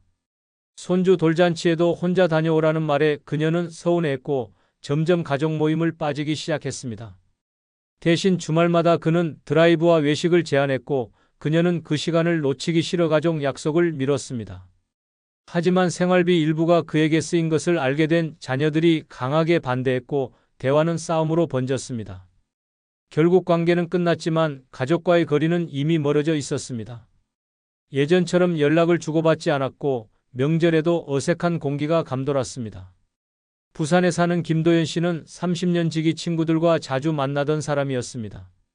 그러던 어느 날 여행 모임에서 한 여성을 알게 됐고 함께하는 시간이 늘어나면서 친구 모임에 잘 나가지 않게 됐습니다. 친구들이 요즘 너무 안 보인다고 해도 그는 연애 중이니까 좀 봐달라며 웃어넘겼습니다. 시간이 지나자 그녀는 괜히 오해받을 일 만들지 말자며 그가 친구를 만나는 걸 꺼렸습니다. 결국 김 씨는 친구들과의 연락을 끊었고 몇 년 후 그녀와의 관계가 끝났을 때 남은 건 텅 빈 주소록뿐이었습니다. 전화를 걸어도 예전처럼 반갑게 맞아주는 사람은 없었고 그는 한번 멀어진 인연은 다시 붙잡기 어렵다는 걸 뼈저리게 느꼈습니다. 이처럼 노년의 사랑은 나도 모르게 가족과 친구와의 시간을 줄이고 모든 것을 한 사람에게 쏟게 만듭니다. 그러나 그 사랑이 끝나는 순간 남는 건 더 깊어진 외로움뿐입니다. 오랜 세월을 함께한 인연은 한번 끊기면 회복하기 힘들기에 노년의 관계에서는 한 사람의 사랑보다 여러 관계의 균형을 지키는 것이 훨씬 중요합니다. 노년의 이성을 사랑하면 안 되는 5번째 이유는 상대의 기분에 맞춰 사는 게 평생이 될 수 있기 때문입니다. 나이가 들면 누구나 마음의 여유와 평온을 원합니다. 하고 싶은 일을 하고 가고 싶은 곳에 가며 내 시간을 내 마음대로 쓰는 것. 하지만 새로운 사랑이 시작되면 특히 상대가 예민하거나 자기중심적인 성향이라면 하루의 대부분을 그 사람의 표정과 기분에 맞추는 데 써야 할 수 있습니다. 그리고 그 상황은 잠깐이 아니라 남은 생의 전부가 될 수도 있습니다. 서울 송파구에 사는 정혜순 씨는 남편과 사별한 뒤 10여 년간 홀로 지냈습니다. 그러다 지인의 소개로 동갑내기 남성을 만나게 됐습니다. 그는 처음부터 다정했고 당신은 이제 나만 믿고 살면 된다는 말에 마음이 열렸습니다. 초반에는 그의 세심함이 든든했지만 시간이 지날수록 그는 작은 일에도 기분이 쉽게 변했습니다. 약속에 10분 늦으면 하루 종일 말이 없었고 그녀가 친구와 식사 약속을 잡으면 나보다 친구가 더 좋냐며 서운함을 드러냈습니다. 주말 일정과 식사 메뉴까지 그의 취향을 우선해야 했고 그녀는 점점 자신이 사라지고 있다는 걸 느꼈습니다. 결국 관계를 끝내며 외로운 건 견딜 수 있어도 남은 인생을 눈치 보며 사는 건 못하겠다고 말했습니다. 광주에 사는 박진수 씨도 은퇴 후 여유를 즐기다 지인의 소개로 한 여성을 만나 설렘을 느꼈습니다. 하지만 그녀는 감정 기복이 심했고 전화를 바로 받지 않으면 왜 안 받느냐며 따졌습니다. 화가 난 날에는 하루 종일 냉담했고 그는 점점 그녀의 눈치를 보며 일과를 짜게 됐습니다. 주말마다 그녀가 원하는 여행지만 다녔고 본래 즐기던 등산과 낚시는 포기했습니다. 결국 그는 내 인생이 사라졌다는 생각에 관계를 정리했고 다시 혼자만의 여행을 시작하며 이제야 내 시간이 돌아왔다고 했습니다. 이렇듯 노년의 사랑에서 상대의 기분에 맞춰 사는 생활은 단순한 배려를 넘어 나의 선택권과 자율성을 잃는 결과로 이어집니다. 생활 반경이 좁아진 노년에는 상대의 표정과 말투 하나에 하루 기분이 좌우되고 내 취향은 뒷전이 됩니다. 더 큰 문제는 이런 생활이 평생 지속될 수 있다는 점입니다. 결국 내 인생의 주인공은 내가 아니라 그 사람이 되고 황금 같은 시간이 나를 위한 삶이 아니라 상대의 기분을 지키는 삶으로 변질됩니다. 외로움이 두렵더라도 내 중심을 지킬 수 없는 사랑이라면 시작하지 않는 것이 현명합니다. 나를 잃고 얻는 사랑은 평생의 족쇄가 될 수 있기 때문입니다. 노년의 이성을 사랑하면 안 되는 6번째 이유는 마지막 인생을 후회로 채울 수 있기 때문입니다. 나이가 들수록 새로운 선택 하나하나가 삶의 결말에 더 가까이 닿아 있습니다. 젊을 때는 잘못된 선택을 해도 되돌릴 시간과 힘이 있지만 노년에는 한 번의 결정이 남은 생 전부를 바꿔버릴 수 있습니다. 특히 사랑이라는 감정에 휩쓸려 현실을 보지 못하면 마지막 순간까지 그때 왜 그랬을까라는 후회만 남길 수 있습니다. 경기도 용인에 사는 이영자 씨는 남편과 사별한 뒤 오랫동안 홀로 지냈습니다. 그러다 동창회에서 우연히 첫사랑과 재회했습니다. 그는 옛날과 다름없이 따뜻했고 젊은 시절 못다한 사랑을 이어가자고 했습니다. 이 씨는 설렘에 빠져 주저없이 마음을 열었습니다. 하지만 만남이 길어질수록 그는 생활비와 병원비를 이유로 돈을 요구했고 이 씨는 젊은 날의 인연이니 믿자는 마음에 통장을 열었습니다. 결국 수천만 원이 빠져나갔고 자녀들은 이 사실을 알게 된 뒤 크게 화를 냈습니다. 관계는 끝났지만 이미 통장은 텅 비었고 자녀와의 관계도 서먹해졌습니다. 이 씨는 마지막 인생을 행복으로 채우고 싶었는데 후회와 불신만 남았다며 눈물을 흘렸습니다. 부산에 사는 장성훈 씨는 70대 초반에 한 교회 모임에서 여성을 만나 교제하게 됐습니다. 그녀는 활발하고 사교적이었지만 시간이 지날수록 장 씨의 생활을 바꾸려 했습니다. 주말마다 자신의 가족 모임에 데리고 가고 취미 활동을 줄이라고 했습니다. 장 씨는 처음엔 맞춰주면 관계가 더 깊어질 거라 생각했지만 점점 숨이 막혔습니다. 결국 그는 오래 즐기던 낚시 모임과 친구들과의 여행을 포기했고 하루 대부분을 그녀의 일정에 맞춰야 했습니다. 3년이 지나 관계가 끝났을 때 그는 친구도 취미도 생활의 자유도 모두 잃은 상태였습니다. 그 시간을 다시 돌릴 수 있다면 절대 그렇게 살지 않겠다는 말이 그의 결론이었습니다. 이처럼 노년의 사랑이 반드시 행복으로 끝나는 건 아닙니다. 오히려 사랑이라는 이름으로 시작해 남은 시간을 후회로 채우는 경우가 적지 않습니다. 경제적 손실, 인간관계의 단절, 잃어버린 자유와 자존감은 단순히 과거의 아픔이 아니라 노년의 매일을 무겁게 짓누르는 짐이 됩니다. 젊을 때라면 다시 시작할 수 있지만 노년에는 되돌릴 기회가 거의 없습니다. 마지막 인생을 어떻게 채울지는 온전히 나의 선택에 달려 있습니다. 사랑이 나를 지켜주고 더 나은 삶을 만들어준다면 의미 있지만 나를 잃게 하고 후회만 남긴다면 그 선택은 피해야 합니다. 노년의 하루하루는 단순한 시간이 아니라 평생을 마무리하는 귀한 시간입니다. 그 시간을 불안과 후회로 채우는 대신 평온과 만족으로 채울 수 있는 선택을 해야 합니다. 그래야 마지막 순간에 그래도 잘 살았다는 말을 진심으로 할 수 있습니다. 노년의 이성을 사랑하면 안 되는 7번째 이유는 경제권을 넘기고 다시 되찾지 못할 수 있기 때문입니다.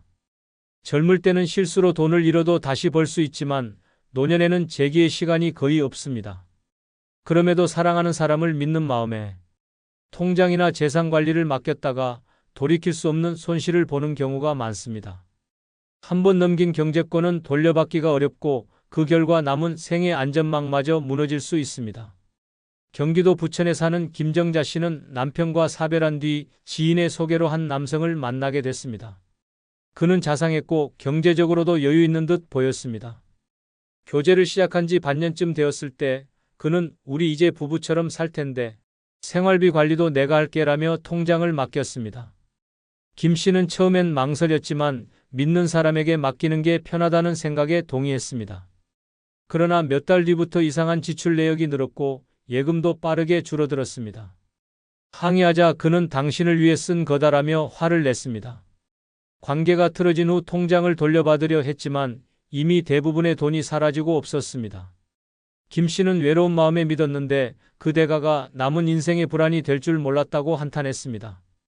전북 군산에 사는 박영호 씨는 은퇴 후 모아둔 퇴직금과 노후자금을 꼼꼼히 관리하며 살았습니다.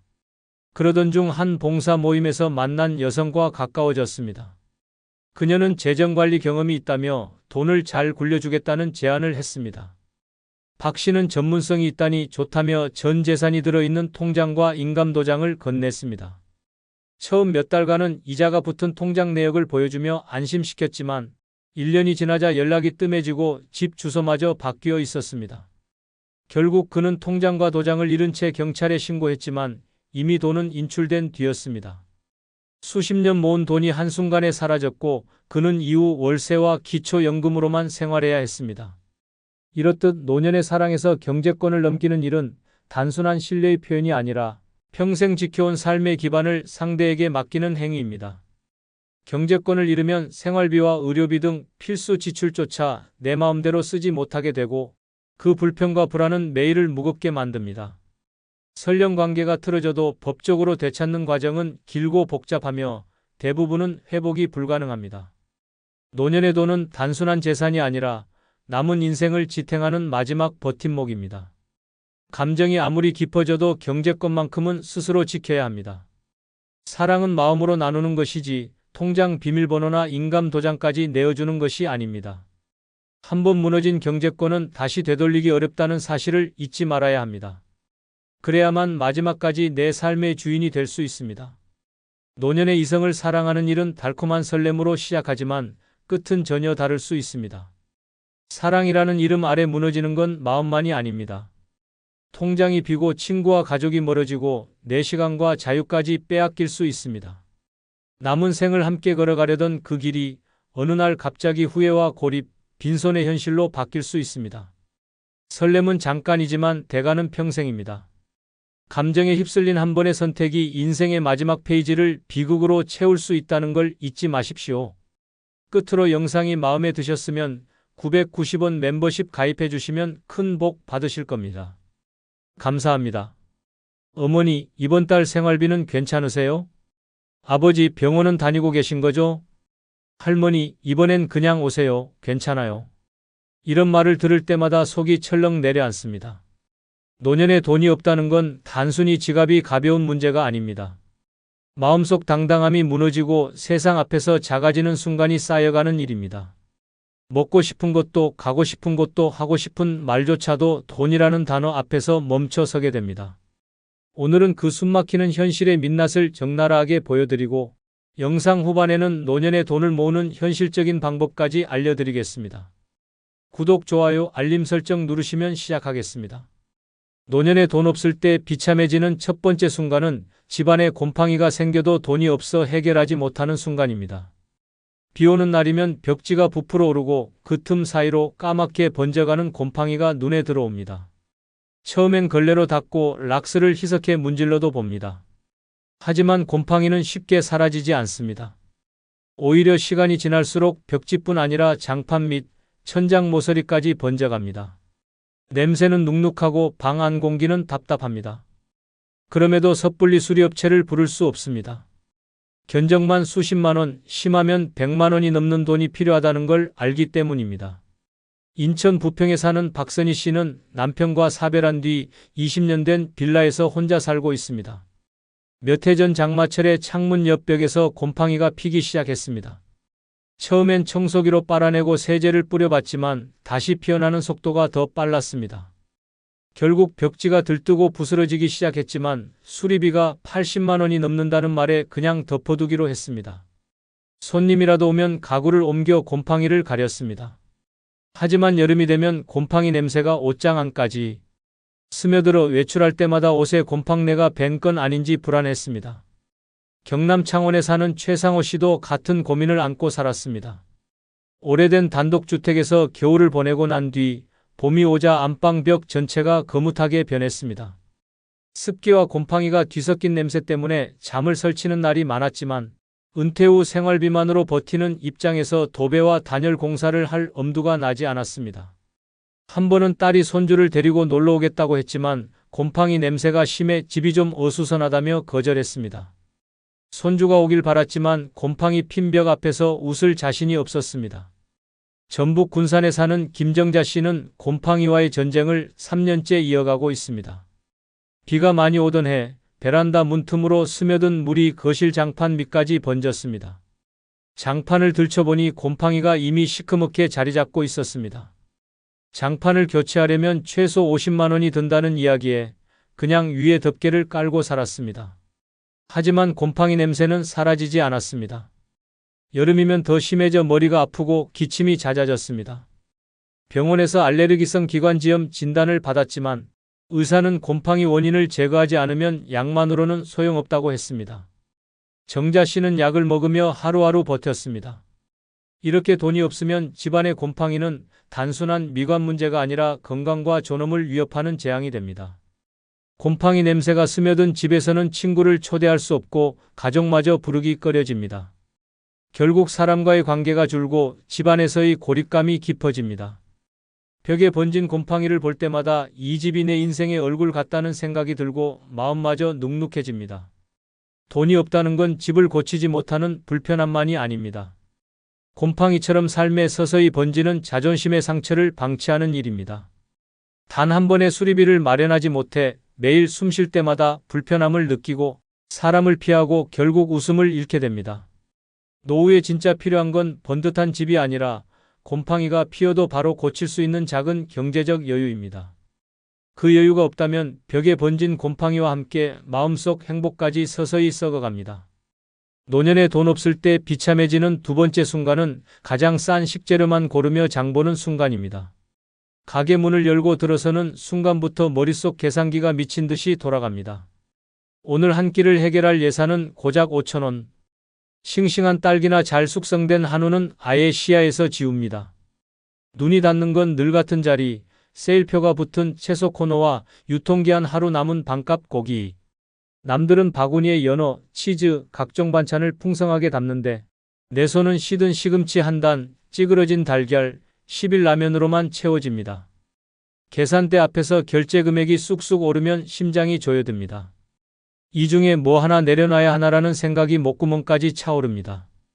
경남 창원에 사는 김정순 씨는 남편이 세상을 떠난 뒤 기초연금과 알바비로 생활을 이어왔습니다. 월세와 관리비를 내고 나면 장을 볼 수 있는 돈은 15만 원 남짓. 한 달에 2번 마트에 가는 날은 정순 씨에게 잔인한 날이었습니다. 장바구니에 콩나물, 두부, 물을 담고도 손이 무겁습니다. 무게 때문이 아니라 마음이 무겁습니다. 한 번은 손주가 놀러 온다고 해 오랜만에 삼겹살을 사려고 고기 코너에 섰습니다.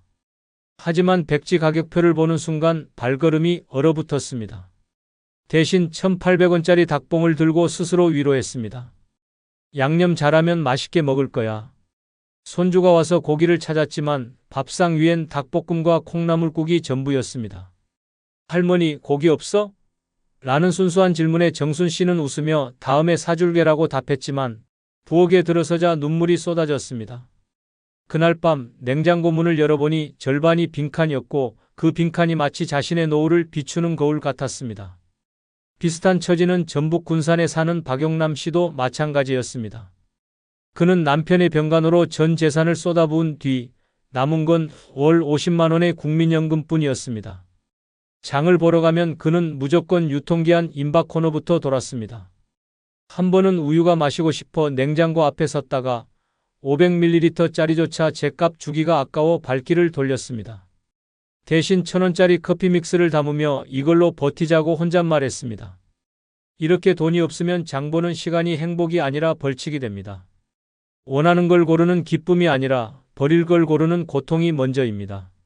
살 수 있는 것과 절대 살 수 없는 것의 경계가 점점 좁아지고 그 선은 매달 더 가혹해집니다. 집에 돌아와 냉장고를 열면 싸구려 식재료 몇 개가 덩그러니 놓여있고 그걸로 한 주를 버텨야 합니다. 그 순간 가난은 단순히 배를 채우는 문제가 아니라 내 삶에서 선택할 권리를 송두리째 빼앗아갑니다. 그리고 그 권리를 잃은 순간 노년의 하루는 점점 더 초라해지고 마음마저 굶어가기 시작합니다. 노년에 돈 없을 때 비참해지는 세 번째 순간은 각종 모임에서 밥값이 부담돼 피하는 순간입니다. 모처럼 친구들에게 전화가 옵니다. 이번 주에 점심 한번 할까? 예전 같으면 두말 없이 나갔겠지만 지금은 머릿속이 복잡해집니다. 요즘 시내 식당 밥값이 기본 1만 5천 원, 커피까지 하면 2만 원이 훌쩍 넘어갑니다. 한 번 나가면 최소 23만 원이 깨지는 셈입니다. 월 생활비를 손가락으로 셈하는 입장에서 이건 큰 돈입니다. 순간 몸이 좀 안 좋아서 다음에 보자라는 변명이 입 밖으로 나옵니다. 웃으며 전화를 끊지만 속은 씁쓸합니다. 모임을 피한 게 아니라 밥값을 피한 겁니다. 대전 유성에 사는 이명자 씨는 젊을 때만 해도 모임의 분위기 메이커였습니다. 주말이면 친구들과 점심 먹고 차 마시고 노래방까지 이어지는 날이 많았습니다. 하지만 남편이 사업 실패와 함께 노후 자금이 증발하면서 상황이 달라졌습니다. 지금은 기초연금과 파트타임 일당으로 생활을 이어갑니다. 한 달 용돈이라 해봐야 10만 원 남짓. 그런 상황에서 친구 모임은 사치였습니다. 한 번은 40년 지기 친구가 생일이라고 점심을 하자고 했습니다. 마음 같아선 꽃다발에 선물까지 사서 가고 싶었지만 지갑 사정을 생각하니 발걸음이 떨어지지 않았습니다. 밥값도 겨우 낼 판에 무슨 선물이야 라는 생각에 결국 전날 밤 몸이 아프다는 문자를 보냈습니다. 친구는 괜찮아, 다음에 보자라고 답했지만 그 이후로 연락이 뜸해졌습니다. 명자 씨는 한동안 휴대폰 벨소리가 울릴 때마다 가슴이 철렁 내려앉았습니다. 혹시 또 모임 초대일까봐. 서울 송파에 사는 박태수 씨도 비슷한 경험을 했습니다. 은퇴 후 매달 모이던 동호회가 있었습니다. 한 달에 한 번 점심 모임이었지만 장소가 늘 호텔 뷔페나 유명 한정식집이었습니다. 1인 3만 원 이상은 기본, 거기에 회비까지 얹히니 모임 하루가 지나면 지갑이 텅 비었습니다. 몇 번은 카드를 긁었지만 결제일이 돌아올 때마다 한숨이 나왔습니다. 그러다 결국 모임을 그만두었습니다. 처음에는 바쁘다는 핑계를 댔지만 시간이 지날수록 연락 자체가 끊겼습니다. 태수 씨는 집에서 혼자 밥을 먹으며 TV 속 맛집 프로그램을 보다가 갑자기 눈물이 차올랐습니다. 저런 곳에 나도 가고 싶었는데 이렇게 돈이 없으면 모임이 단순한 즐거움이 아니라 부담이 됩니다. 사람을 만나 웃고 떠드는 시간보다 계산대 앞에서 손이 떨리는 시간이 더 길어집니다. 결국 피하게 되고 피하다 보면 관계가 멀어집니다. 모임에서 빠지는 이유를 솔직히 말하기는 어렵습니다. 돈이 없어서라고 말하는 순간 자존심이 무너질 것 같기 때문입니다. 그래서 병을 핑계로, 바쁨을 핑계로 관계를 하나둘 놓아버립니다. 문제는 이렇게 한번 놓친 관계는 다시 잇기 어렵다는 겁니다. 사람들은 시간이 지나면 새로운 인연을 만들고 모임에서 사라진 사람은 잊혀집니다.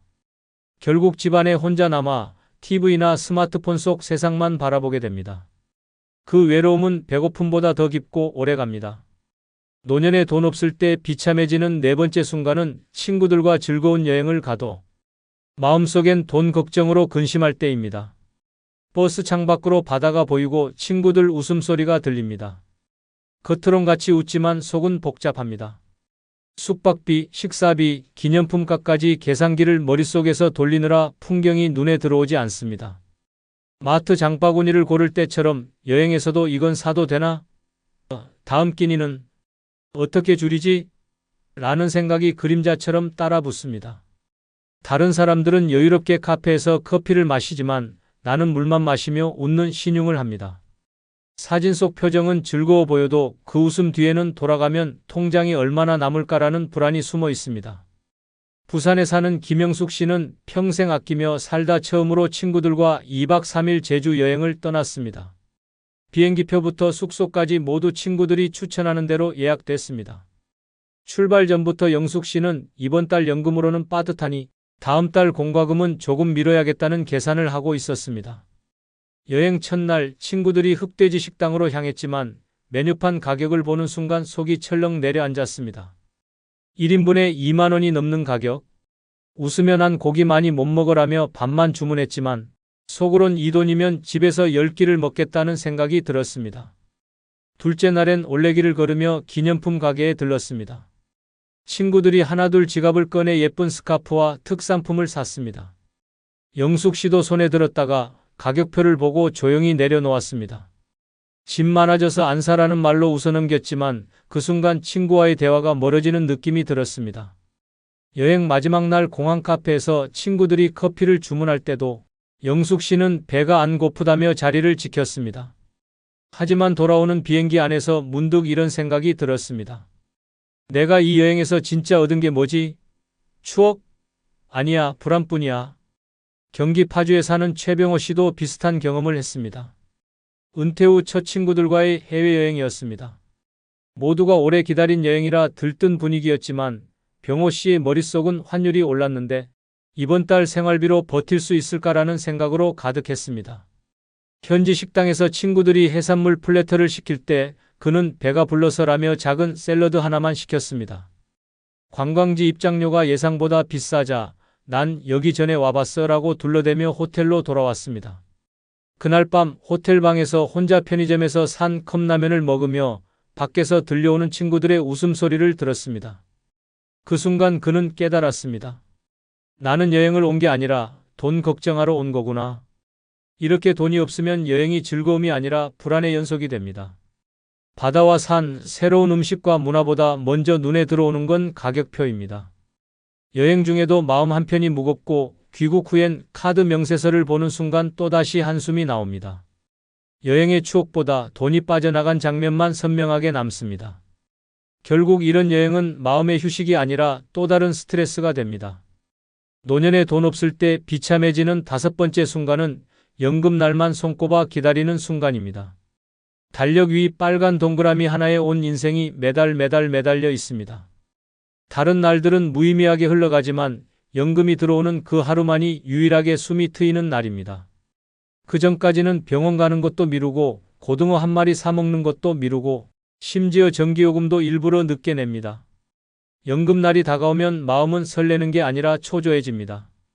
들어오는 돈보다 나갈 돈이 훨씬 많다는 걸 너무 잘 알기 때문입니다. 전북 익산에 사는 조순희 씨는 매달 25일만 되면 새벽부터 눈이 뜨입니다. 국민연금 41만 원이 들어오는 날입니다. 하지만 그 돈이 통장에 찍히는 순간 동시에 절반 이상이 빠져나갑니다. 밀린 관리비, 전기세, 카드값, 약국 외상값까지 일시간도 안 돼 통장 잔액은 10만 원 남짓이 됩니다. 그 돈으로 한 달을 버텨야 하니 마트에 가서도 장바구니에 뭘 넣을지 10분 넘게 고민합니다. 한 번은 라면 한 박스를 살까 하다 1,500원 더 싼 5개 묶음을 골라 들었습니다. 돌아오는 길 손에 든 장바구니가 아니라 마음이 더 무겁다고 느꼈습니다. 부산 사하구에 사는 김종만 씨도 사정이 비슷합니다.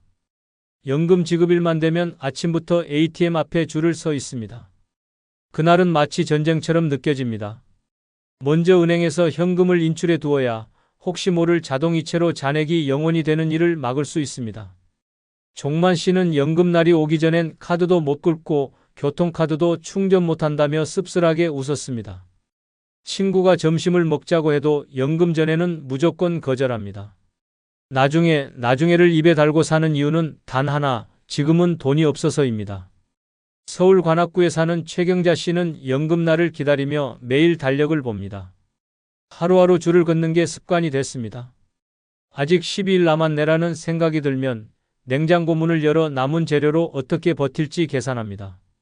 밀가루가 있으면 부침개로 이틀, 김치찌개로 사흘, 나머지는 밥에 간장 비벼 먹는 식입니다. 연금날 전날 밤은 거의 뜬 눈으로 보냅니다.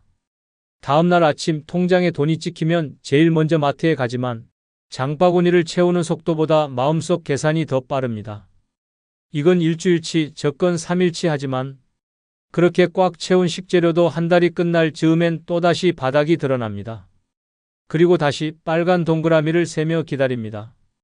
이렇게 연금날만 손꼽아 기다리는 생활은 단순히 가난을 넘어서 삶의 리듬까지 돈에 종속시킵니다. 날짜가 행복을 결정하고 통장 잔액이 기분을 지배합니다. 친구 만나는 날, 병원 가는 날, 심지어 약을 사는 날조차 연금날을 기준으로 정해집니다. 자유로운 노후가 아니라 돈 들어오는 날만 숨쉬는 간헐적 생존이 됩니다. 노년에 돈 없을 때 비참해지는 6번째 순간은 손주 생일에 용돈을 못 주고 미안한 마음이 드는 순간입니다. 손주가 태어난 날 그 작은 손을 처음 잡으며 마음속으로 다짐했습니다. 너한테만큼은 뭐든 아낌없이 주겠다. 하지만 세월은 그 약속을 무너뜨렸습니다. 은퇴 후 고정 수입은 연금뿐 매달 관리비와 약값만 내도 통장은 빈칸이 됩니다. 평소엔 그냥 건강하게 얼굴만 봐도 된다고 스스로 위안하지만 손주 생일만큼은 마음이 무너집니다. 생일상 앞에서 웃고 있는 손주를 보면서도 주머니 속엔 축하 카드 한 장뿐인 현실이 그 웃음을 칼처럼 베어버립니다. 경기도 수원에 사는 정혜순 씨는 손주가 3명입니다. 한창 자랄 나이라 생일이면 케이크, 선물, 용돈이 오가는 모습이 당연합니다. 하지만 남편과 사별한 뒤 기초연금과 틈틈이 하는 청소일로 생활하는 혜순 씨에게 용돈은 사치였습니다. 첫째 손주 생일날 손에 쥔 건 고작 5,000원짜리 지폐 한 장. 봉투에 넣기도 민망해 그냥 편지에 끼워서 줬습니다. 손주는 환하게 웃으며 할머니 고마워요 라고 했지만 그 뒤에 부모가 슬쩍 미소로 눈치를 주는 걸 놓치지 않았습니다. 돌아오는 길 버스 창밖을 보며 눈물이 흘렀습니다. 내가 이렇게밖에 못하는 할머니구나. 부산 해운대에 사는 이성호 씨는 은퇴 전엔 명절이나 생일이면 10만 원, 20만 원씩 용돈을 주던 할아버지였습니다. 자식들도 손주들도 우리 아버지 통 크다라고 자랑했습니다.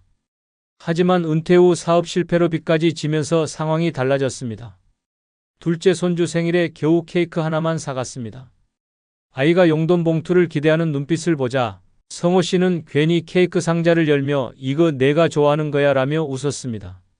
하지만 마음속에선 칼로 쑤시는 듯한 부끄러움이 몰려왔습니다. 집에 돌아와 봉투 하나 못 건넨 자책감에 잠을 이루지 못했습니다. 전북 전주에 사는 최미자 씨는 한 번의 경험 이후 아예 손주 생일날을 피합니다. 예전에 빈손으로 손주 생일에 갔다가 옆에서 다른 친척들이 두툼한 봉투를 건네는 모습을 보고 고개를 들 수 없었습니다. 그날 이후 생일이 다가오면 일부러 감기 기운이 있다며 가지 않습니다. 손주 목소리를 듣고 싶은 마음보다 봉투 하나 준비 못하는 수치심이 더 크기 때문입니다. 하지만 전화를 걸어 생일 축하한다라고 말할 때마다 목소리가 떨립니다. 이렇게 돈이 없으면 손주 생일이 기쁨이 아니라 두려움이 됩니다. 축하해주고 싶은 마음은 크지만 현실은 그 마음을 담아낼 여유를 허락하지 않습니다. 손주가 웃는 날 할머니 할아버지의 마음은 오히려 울고 있는 것입니다.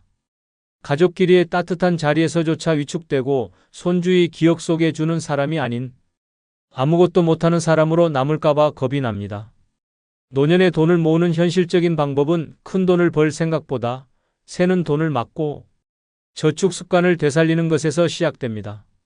첫째, 생활비 구조를 재정비해야 합니다.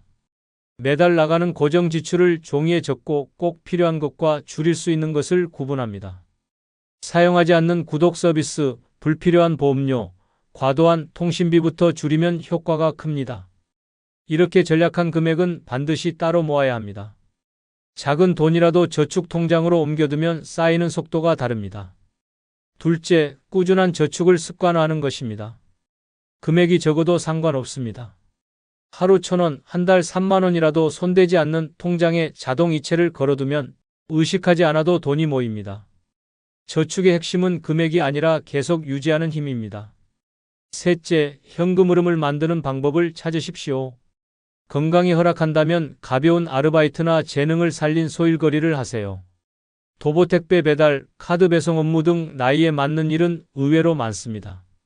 고정 수입이 한 줄 더 생기면 저축 속도가 빨라집니다. 넷째, 받을 수 있는 연금과 복지 혜택을 최대한 활용하세요. 기초연금, 주거급여, 건강보험 감면 등은 신청만 해도 생활비를 줄여주고 그만큼 저축 여유를 만듭니다. 마지막으로 소비 습관을 바꾸는 것이 중요합니다. 충동구매 대신 3일 고민법을 쓰고 장을 볼 땐 필요한 목록만 들고 가며 전략한 금액은 곧바로 저축 계좌로 옮기는 습관을 만드십시오. 노년에 돈을 모은다는 건 단순히 전략이 아니라 전략한 돈을 반드시 저축으로 연결시키는 생활 방식입니다. 이렇게 모인 돈이야말로 노후의 숨통을 트이게 하는 진짜 힘입니다. 여러분의 노후를 응원합니다. 다 부질없습니다. 평생 쥐고 있던 명함, 자식 잘 되라고 바쳤던 희생, 노후를 위해 악착같이 모아둔 돈까지 결국 나이 들어 혼자 남으면 아무 소용 없습니다. 자식은 바쁘고 친구는 멀어지고 병원 진료 카드만 남은 채 고요한 방에서 하루를 보내게 됩니다. 울려주지 않는 전화기, 열리지 않는 문 앞, 끝없이 늘어진 하루. 그렇게 무너지는 노후를 막으려면 단 5가지만 준비하면 됩니다.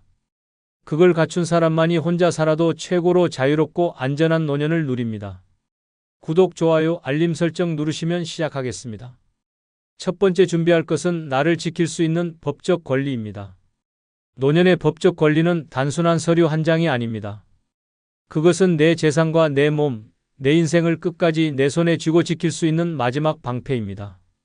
법적 권리를 모르고 사는 노인은 집 한 채와 평생 모은 돈을 순식간에 빼앗기고도 아무 말 못하는 희생양이 됩니다. 가족이라 해도 친구라 해도 사람 마음은 언제든 변합니다. 특히 노년에는 건강이 약해지고 판단력이 흐려질 때가 많아 한번 잘못된 서류에 도장을 찍는 순간 모든 걸 잃을 수 있습니다. 법을 모르는 노인은 물 위에 띄운 나뭇잎처럼 아무 방향 없이 떠다녀 결국 다른 사람의 손에 운명을 맡기게 됩니다. 경기도 안산에 사는 최성호 씨는 70세가 넘어서야 법적 권리의 무서움을 깨달았습니다. 아내와 사별한 후 외로움을 견디지 못하고 60대 후반에 재혼을 했습니다. 하지만 혼인신고를 할 때 새 배우자가 서류 절차 간단히 하자며 가져온 문서에 별 생각 없이 도장을 찍었습니다. 그 서류는 단순한 혼인신고서가 아니라 재산 분할과 상속권을 전부 넘기는 위임장이었습니다. 결혼 3년 만에 부부관계는 파탄났고 이혼을 요구했지만 이미 모든 재산권은 상대방 이름으로 넘어가 있었습니다. 평생 벌어 모은 3억 원 예금과 집 한 채를 한순간에 잃었고 최 씨는 월세방으로 쫓겨났습니다. 그는 말합니다. 사람한테 당한 게 아니라 법을 몰라서 당한 겁니다. 도장 찍는 순간 인생이 끝났습니다. 반대로 부산에 사는 이정화 씨는 법적 권리를 단단히 준비한 덕분에 평생 모은 재산을 온전히 지킬 수 있었습니다. 혼자 사는 그녀는 젊을 때부터 유언장 작성, 재산 증여 계약, 의료 결정서까지 모든 법적 절차를 변호사와 함께 준비했습니다. 나중에 혹시라도 아프거나 의식이 없을 때 누가 병원 결정권을 가질지까지 미리 지정했습니다. 그리고 모든 서류를 법원 공증까지 마쳤습니다.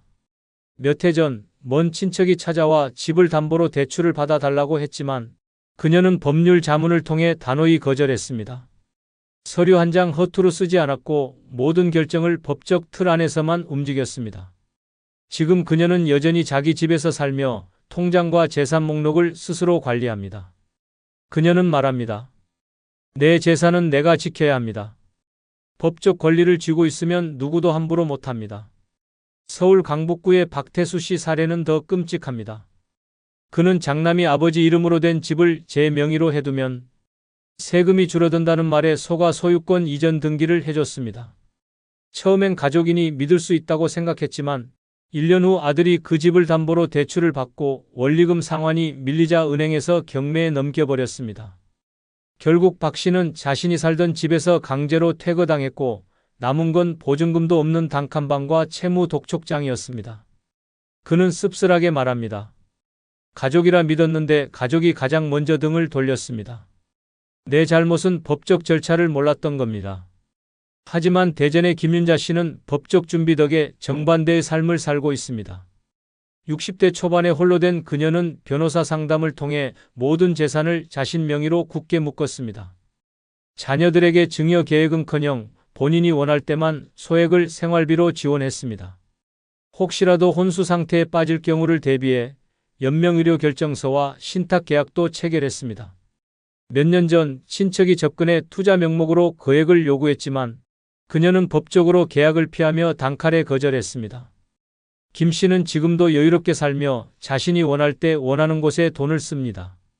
그녀는 말합니다. 내 권리를 내가 지키니까 마음이 이렇게 편합니다. 법이 나를 지켜줍니다.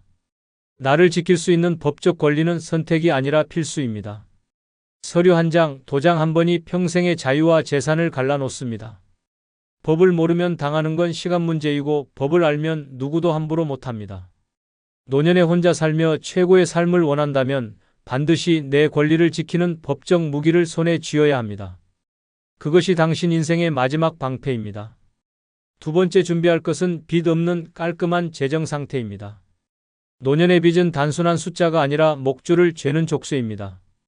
나이 들어서까지 채권자 전화를 받으며 눈치를 보고 은행 창구 앞에서 연체료를 계산하는 순간 인간으로서의 자존심은 무너집니다. 빚이 있으면 마음이 불안해 잠식당하고 모든 결정이 돈이라는 단어에 얽매입니다. 여행을 가고 싶어도 좋은 음식을 먹고 싶어도 심지어 아파도 병원 가는 것을 미루게 됩니다. 빚은 몸보다 마음을 먼저 병들게 합니다. 하루를 살아도 자유롭게 떳떳하게 살고 싶은 노년이라면 반드시 빚이라는 족쇄부터 끊어내야 합니다. 하지만 현실은 냉혹합니다.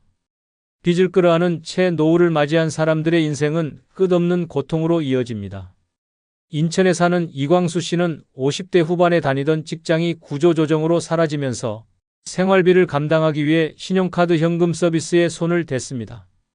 조금만 버티면 다시 일할 수 있겠지라는 생각이었지만 일자리는 돌아오지 않았습니다. 그렇게 몇 년 만에 빚은 수천만 원으로 불어났고 이자는 그의 노후를 삼켜버렸습니다. 매달 나오는 국민연금 절반 이상이 이자로 빠져나가고 남은 돈으로는 전기가스요금과 최소한의 식비만 충당할 수 있었습니다. 친구들이 여행 가자는 연락을 해도 대꾸조차 못했고 심지어 손주 돌잔치에 가서도 축하금 몇만 원을 봉투에 넣으면서 얼굴이 화끈거렸습니다. 몸은 건강했지만 빚이 그의 발목을 잡아 결국 폐인처럼 집에만 틀어박혀 살게 만들었습니다. 반면 경남 창원에 사는 정혜순 씨는 정반대의 길을 걸었습니다. 젊을 때부터 빚은 독이라고 생각하며 집을 살 때도 대출 대신 작은 전셋집에서 시작했습니다. 남들이 새 차를 뽑고 해외여행을 다녀올 때도 그녀는 중고차를 몰고 근거리 여행만 다녔습니다. 하고 싶은 사업 제안이 들어와도 빚을 져야 한다면 단호히 거절했습니다. 주변에서는 너무 소심하다, 그렇게 살면 평생 가난하다고 손가락질했지만 그녀는 꿋꿋했습니다. 그 결과 60대가 된 지금 그녀는 큰 재산가는 아니지만 마음이 편안합니다. 국민연금과 소규모 상가 임대 수익으로 생활하고 병원비나 예상치 못한 지출이 생겨도 당황하지 않습니다. 손주 생일이면 직접 장난감과 용돈을 챙기고 봄이면 친구와 1박 여행을 다니며 내가 진짜 부자라고 말합니다. 빚이 없으니 돈이 많지 않아도 삶이 자유롭다는 걸 몸소 증명하고 있는 것입니다. 또 다른 사례는 극단적으로 대비됩니다. 서울 동대문구의 박준호 씨는 60세가 되던 해 노후 대비를 위해 부동산 투자에 나섰습니다. 하지만 시장 상황을 잘 알지 못한 채 무리하게 대출을 끌어다 투자했고 몇 년 뒤 부동산 가격이 폭락하자 대출 원리금 상환이 감당할 수 없는 수준이 됐습니다. 그때부터 시작된 건 지옥 같은 나날이었습니다. 매달 이자 갚느라 연금도 모자라서 결국 살던 집을 팔고 반지하 월세로 이사해야 했습니다. 빚 독촉 전화는 하루에도 몇 번씩 울렸고 박 씨는 전화를 받지 않기 위해 휴대폰 전원을 꺼놓고 지냈습니다. 빚 때문에 자식들에게 손 벌리기도 미안해졌고 사람들을 피하다 보니 사회와 완전히 단절됐습니다. 결국 그는 우울증 진단까지 받으며 차라리 죽고 싶다는 말까지 입에 올렸습니다. 반대로 강원도 원주에 사는 김미정 씨는 노후 자금이 넉넉하진 않지만 철저히 빚 없는 인생을 지켰습니다. 젊었을 때부터 소비를 통제하고 모든 지출을 현금으로 처리했습니다. 은퇴 후에도 욕심을 부리지 않고 수입 범위 안에서만 생활했습니다. 그래서인지 그녀는 얼굴에 늘 여유 있는 미소를 띠고 있습니다. 아침마다 동네 카페에서 커피를 마시며 신문을 읽고 가끔은 버스를 타고 시내를 나가 친구와 점심을 먹습니다. 내 통장에 남은 돈은 많지 않지만 갚아야 할 돈이 전혀 없다는 게 이렇게 행복한 줄 몰랐다며 웃는 그녀의 얼굴은 빚 없는 노년의 가치를 그대로 보여줍니다. 빚이 있는 노후와 빚이 없는 노후의 차이는 단순한 금액이 아닙니다. 빚이 있으면 하루하루가 불안과 수치심으로 물들지만 빚이 없으면 하루하루가 내 선택과 여유로 채워집니다. 노년에 혼자 살아도 당당하고 자유롭게 살고 싶다면 그 시작은 반드시 빚 없는 깔끔한 재정 상태에서 출발해야 합니다. 그것이야말로 노년을 지옥으로 만들지 않는 유일한 보험입니다. 세 번째 준비할 것은 적당한 일거리나 봉사활동입니다. 노년에 시간이 넘쳐나는 건 축복이 아니라 때로는 저주가 됩니다. 할 일이 없으면 하루가 길어지고 길어진 하루는 생각을 부풀립니다. 그리고 그 생각은 곧 불안과 우울로 변합니다. 방 안에 앉아 TV만 보며 시간을 죽이는 생활이 반복되면 몸은 굳고 마음은 무너집니다. 젊을 땐 일이 많아 힘들다고 불평했지만 나이 들어 일거리가 전혀 없는 건 더 큰 지옥입니다. 돈을 벌든 봉사활동을 하든 몸과 마음을 쓸 일이 있어야 합니다. 그게 없으면 하루가 아니라 인생 전체가 썩어갑니다. 대구에 사는 김병철 씨는 65세에 조기 퇴직을 하고 이제 여유롭게 살겠다는 생각으로 아무 일도 하지 않았습니다. 처음엔 늦잠 자고 드라마 보고 공원 산책하며 노후를 즐긴다고 여겼지만 1년이 지나자 상황은 달라졌습니다. 사람을 만나는 횟수가 줄고 하루 종일 집 안에서만 생활하면서 체중이 15kg나 늘었습니다. 병원에서는 고혈압과 당뇨 진단을 받았고 밤마다 잠이 오지 않아 술에 의지하게 됐습니다. 가족들도 아버지가 점점 예민해지고 화를 잘 낸다고 말했습니다. 결국 그는 건강뿐 아니라 가족 관계까지 잃었습니다. 가장 큰 원인은 아무것도 안 하는 삶이었습니다. 그는 뒤늦게 일거리를 찾으려 했지만 이미 몸도 마음도 무너져버린 상태였습니다. 반대로 광주에 사는 박정자 씨는 은퇴 후 하루 4시간씩 지역 도서관에서 책 정리 봉사를 하고 있습니다. 처음엔 무료하게 보내던 시간을 채우기 위해 시작했지만 점점 봉사가 인생을 바꾸었습니다. 아이들이 건네는 고맙습니다라는 한마디, 함께 일하는 봉사자들과의 짧은 대화가 하루를 웃게 만들었습니다. 박 씨는 말합니다. 돈은 못 벌어도 이 시간이 제일 값집니다. 내가 누군가에게 필요한 사람이란 게 이렇게 행복한 줄 몰랐어요. 덕분에 그녀는 규칙적인 생활을 유지하며 건강검진에서 오히려 혈압과 혈당이 좋아졌다는 결과를 받았습니다. 봉사활동이 몸과 마음을 동시에 살린 것입니다. 서울 마포구의 이영수 씨는 퇴직 후 5년 동안 아무 일도 하지 않았습니다. 친구들이 놀 때가 제일 좋다고 부추겼지만 시간이 갈수록 그는 사람들을 피하게 됐습니다. 만나면 대화할 주제가 없었기 때문입니다. 뉴스, 날씨, 건강 얘기뿐인 대화가 지루했고 결국 약속도 줄었습니다. 집에서 스마트폰만 보며 하루를 보냈고 점점 외부 활동이 줄자 우울증이 찾아왔습니다. 병원 진료를 받고 항우울제까지 복용했지만 무기력은 쉽게 사라지지 않았습니다. 그는 내가 쓸모없는 존재가 된 것 같았다고 말했습니다. 할 일이 없는 노년은 사람을 서서히 무너뜨렸습니다. 반면 전북 전주에 사는 장미선 씨는 은퇴와 동시에 동네 경로당에서 주 3회 반찬 나눔 봉사를 시작했습니다. 처음에는 남들 돕는 일이라고만 생각했지만 시간이 지날수록 봉사활동이 자신을 위한 일이란 걸 깨달았습니다. 무거운 박스를 나르며 땀을 흘리고 반찬을 받는 어르신들의 환한 얼굴을 보면서 그녀는 삶의 의미를 되찾았습니다. 덕분에 하루를 규칙적으로 보내고 사람들과 웃고 대화하는 시간이 늘었습니다. 병원에서는 관절 건강이 오히려 좋아졌다고 했고 그녀 스스로도 몸이 살아나니 마음이 따라온다고 말했습니다. 봉사활동은 그녀에게 단순한 취미가 아니라 인생을 다시 움직이게 한 동력원이었습니다. 적당한 일거리나 봉사활동은 노년을 살아있게 만드는 생명줄입니다. 몸을 움직이면 마음이 움직이고 마음이 살아나면 삶 전체가 달라집니다. 돈을 벌든 봉사를 하든 누군가에게 필요한 존재가 되는 순간 고립과 우울은 사라집니다. 혼자 살아도 웃을 수 있는 노년, 그 비밀은 바로 할 일이 있는 삶입니다. 네 번째 준비할 것은 자식이나 가족과의 적절한 거리입니다. 노년의 가장 위험한 착각은 가족이니까 당연히 내 편일 것이라는 생각입니다. 가족이라도 지나치게 가까우면 갈등이 생기고 지나치게 멀면 서로가 무관심해집니다. 적절한 거리를 두지 않으면 내 노후는 언제든 불쑥 들어온 누군가의 요구와 간섭에 휘둘리게 됩니다. 자식에게 경제적으로 의존하거나 가족 문제에 깊이 끼어드는 순간 내 인생의 중심은 사라지고 그들의 문제에 휘말려 허우적대게 됩니다. 특히 노년에 마음 붙일 곳이 가족뿐이라고 생각하는 사람일수록 갈등이 터지면 그 충격은 몇 배로 커집니다. 경기도 평택에 사는 윤정호 씨는 은퇴 후 아들 부부와 함께 살기 시작했습니다. 처음엔 외롭지 않고 손주와 함께하는 시간이 행복하다고 생각했습니다.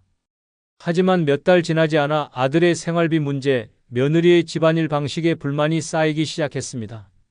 사소한 말 한마디에도 서로 날이 서고 식사 자리마저 불편해졌습니다. 결국 윤 씨는 자신이 집주인임에도 불구하고 거실을 피하고 방 안에서 식사하는 날이 많아졌습니다. 더 큰 문제는 경제였습니다. 손주 교육비와 집안 생활비를 대느라 연금이 바닥나자 병원 비조차 스스로 감당하기 어려워졌습니다. 가족과 가깝게 지내려던 선택이 결국 외로움과 경제적 파탄을 동시에 불러온 것입니다. 반대로 강릉에 사는 최은영 씨는 은퇴와 동시에 자식과의 거리를 분명히 했습니다. 자녀들이 도움을 요청할 때 무조건 들어주는 대신 본인의 생활비와 건강관리를 최우선으로 두었습니다. 대신 가족 간의 유대는 필요할 때만 깊게, 일상에서는 가볍게 유지했습니다. 주 2회만 손주를 봐주고 나머지 시간은 지역 노인복지관에서 봉사활동을 했습니다.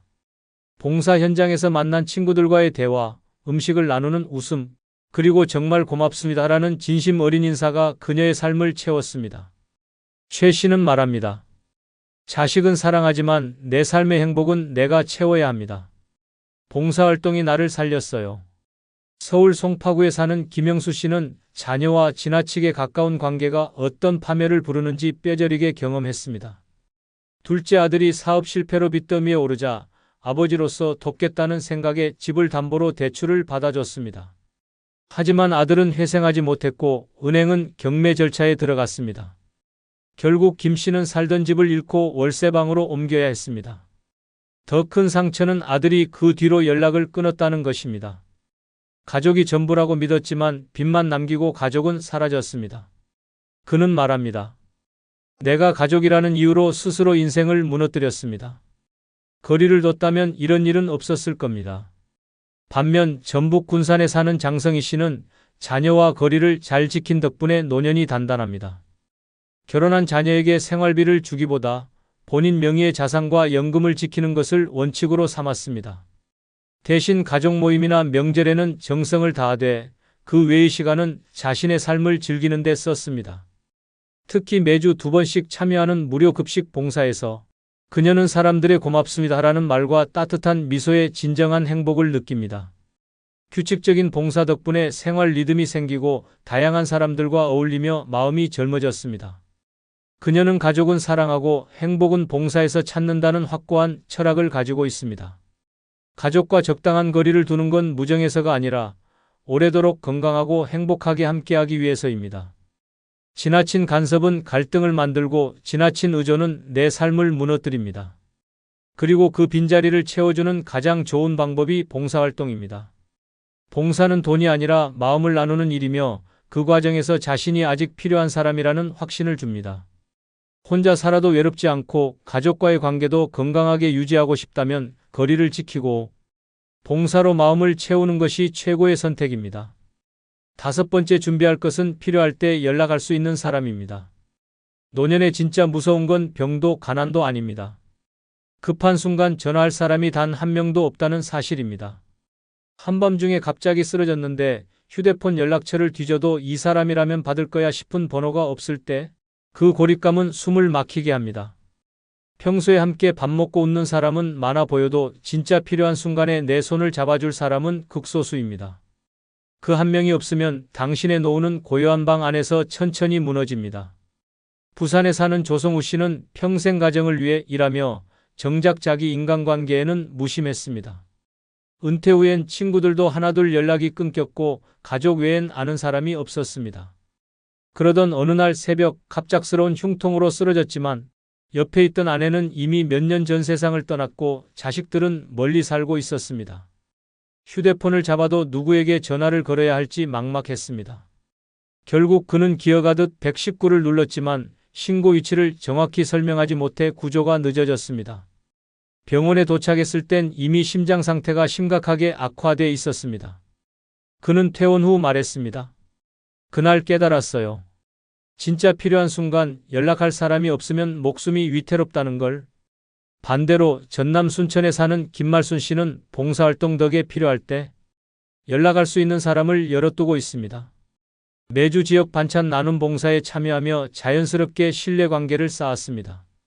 봉사 중 다친 적이 있었는데 함께하던 동료가 바로 병원까지 데려가고 치료 후 집까지 바래다 주었습니다. 평소에 돈 한 푼 오가는 사이가 아니었지만 서로를 챙기며 쌓은 관계가 위기 순간 빛을 발한 것입니다. 김 씨는 말합니다. 봉사활동에서 만난 사람들은 핏줄은 아니어도 급할 때 믿고 부를 수 있는 가족입니다. 봉사로 연결된 인연은 단순한 취미가 아니라 삶을 지켜주는 안전망이었습니다. 서울 노원구에 사는 박종철 씨는 친구가 많다고 자부했습니다. 하지만 대부분은 술자리나 골프 모임에서 만난 가벼운 인연이었습니다. 어느 겨울 욕실에서 미끄러져 발목이 골절됐을 때 그는 한참 동안 바닥에 앉아 휴대폰을 붙잡고 있었습니다. 머릿속에 떠오르는 이름은 많았지만 이 사람은 번거롭다고 거절하겠지라는 생각에 번호를 누르지 못했습니다. 결국 택시를 불러 혼자 응급실로 갔고 깁스를 한 채 버스를 타고 집으로 돌아왔습니다. 그날 이후 그는 사람 사이의 거품이 얼마나 허무한지 깨달았습니다. 급할 때 연락할 수 없는 인연은 없는 것과 같았습니다. 반면 강원도 춘천에 사는 이선자 씨는 봉사활동으로 만든 단단한 관계망 덕에 혼자 살아도 두렵지 않습니다. 경로당 어르신들의 말벗 봉사를 하면서 알게 된 동년배와 후배들이 그녀의 생활을 든든하게 지켜줍니다. 지난해 겨울 독감으로 며칠 동안 집에 못 나온 그녀에게 봉사 모임. 동료가 직접 약과 죽을 사다 주었고 병원 진료까지 동행했습니다. 이선자 씨는 말합니다. 피 한 방울 안 섞였는데 가족보다 더 든든했어요. 봉사로 맺은 인연이 없었다면 그날 난 방에서 홀로 쓰러져 있었을 겁니다. 필요할 때 연락할 수 있는 사람은 하루아침에 생기지 않습니다. 평소에 마음을 나누고 함께 시간을 보내며 신뢰를 쌓아야 합니다. 그 가장 좋은 방법이 봉사활동입니다. 돈이 아니라 마음으로 맺은 인연은 위기에서 빛을 발합니다. 노년에 혼자 살아도 당당하고 안전하게 살고 싶다면 지금 당장 그 한 명, 아니 그 이상을 만들어야 합니다. 그것이 당신을 지켜줄 가장 현실적이고 강력한 무기입니다. 영상 댓글에 여러분들의 다양한 의견을 적어주시기 바랍니다. 아울러 영상이 조금이라도 도움이 되셨다면 멤버십 가입해 주시면 복 받으실 겁니다. 여러분의 노년을 응원합니다. 감사합니다.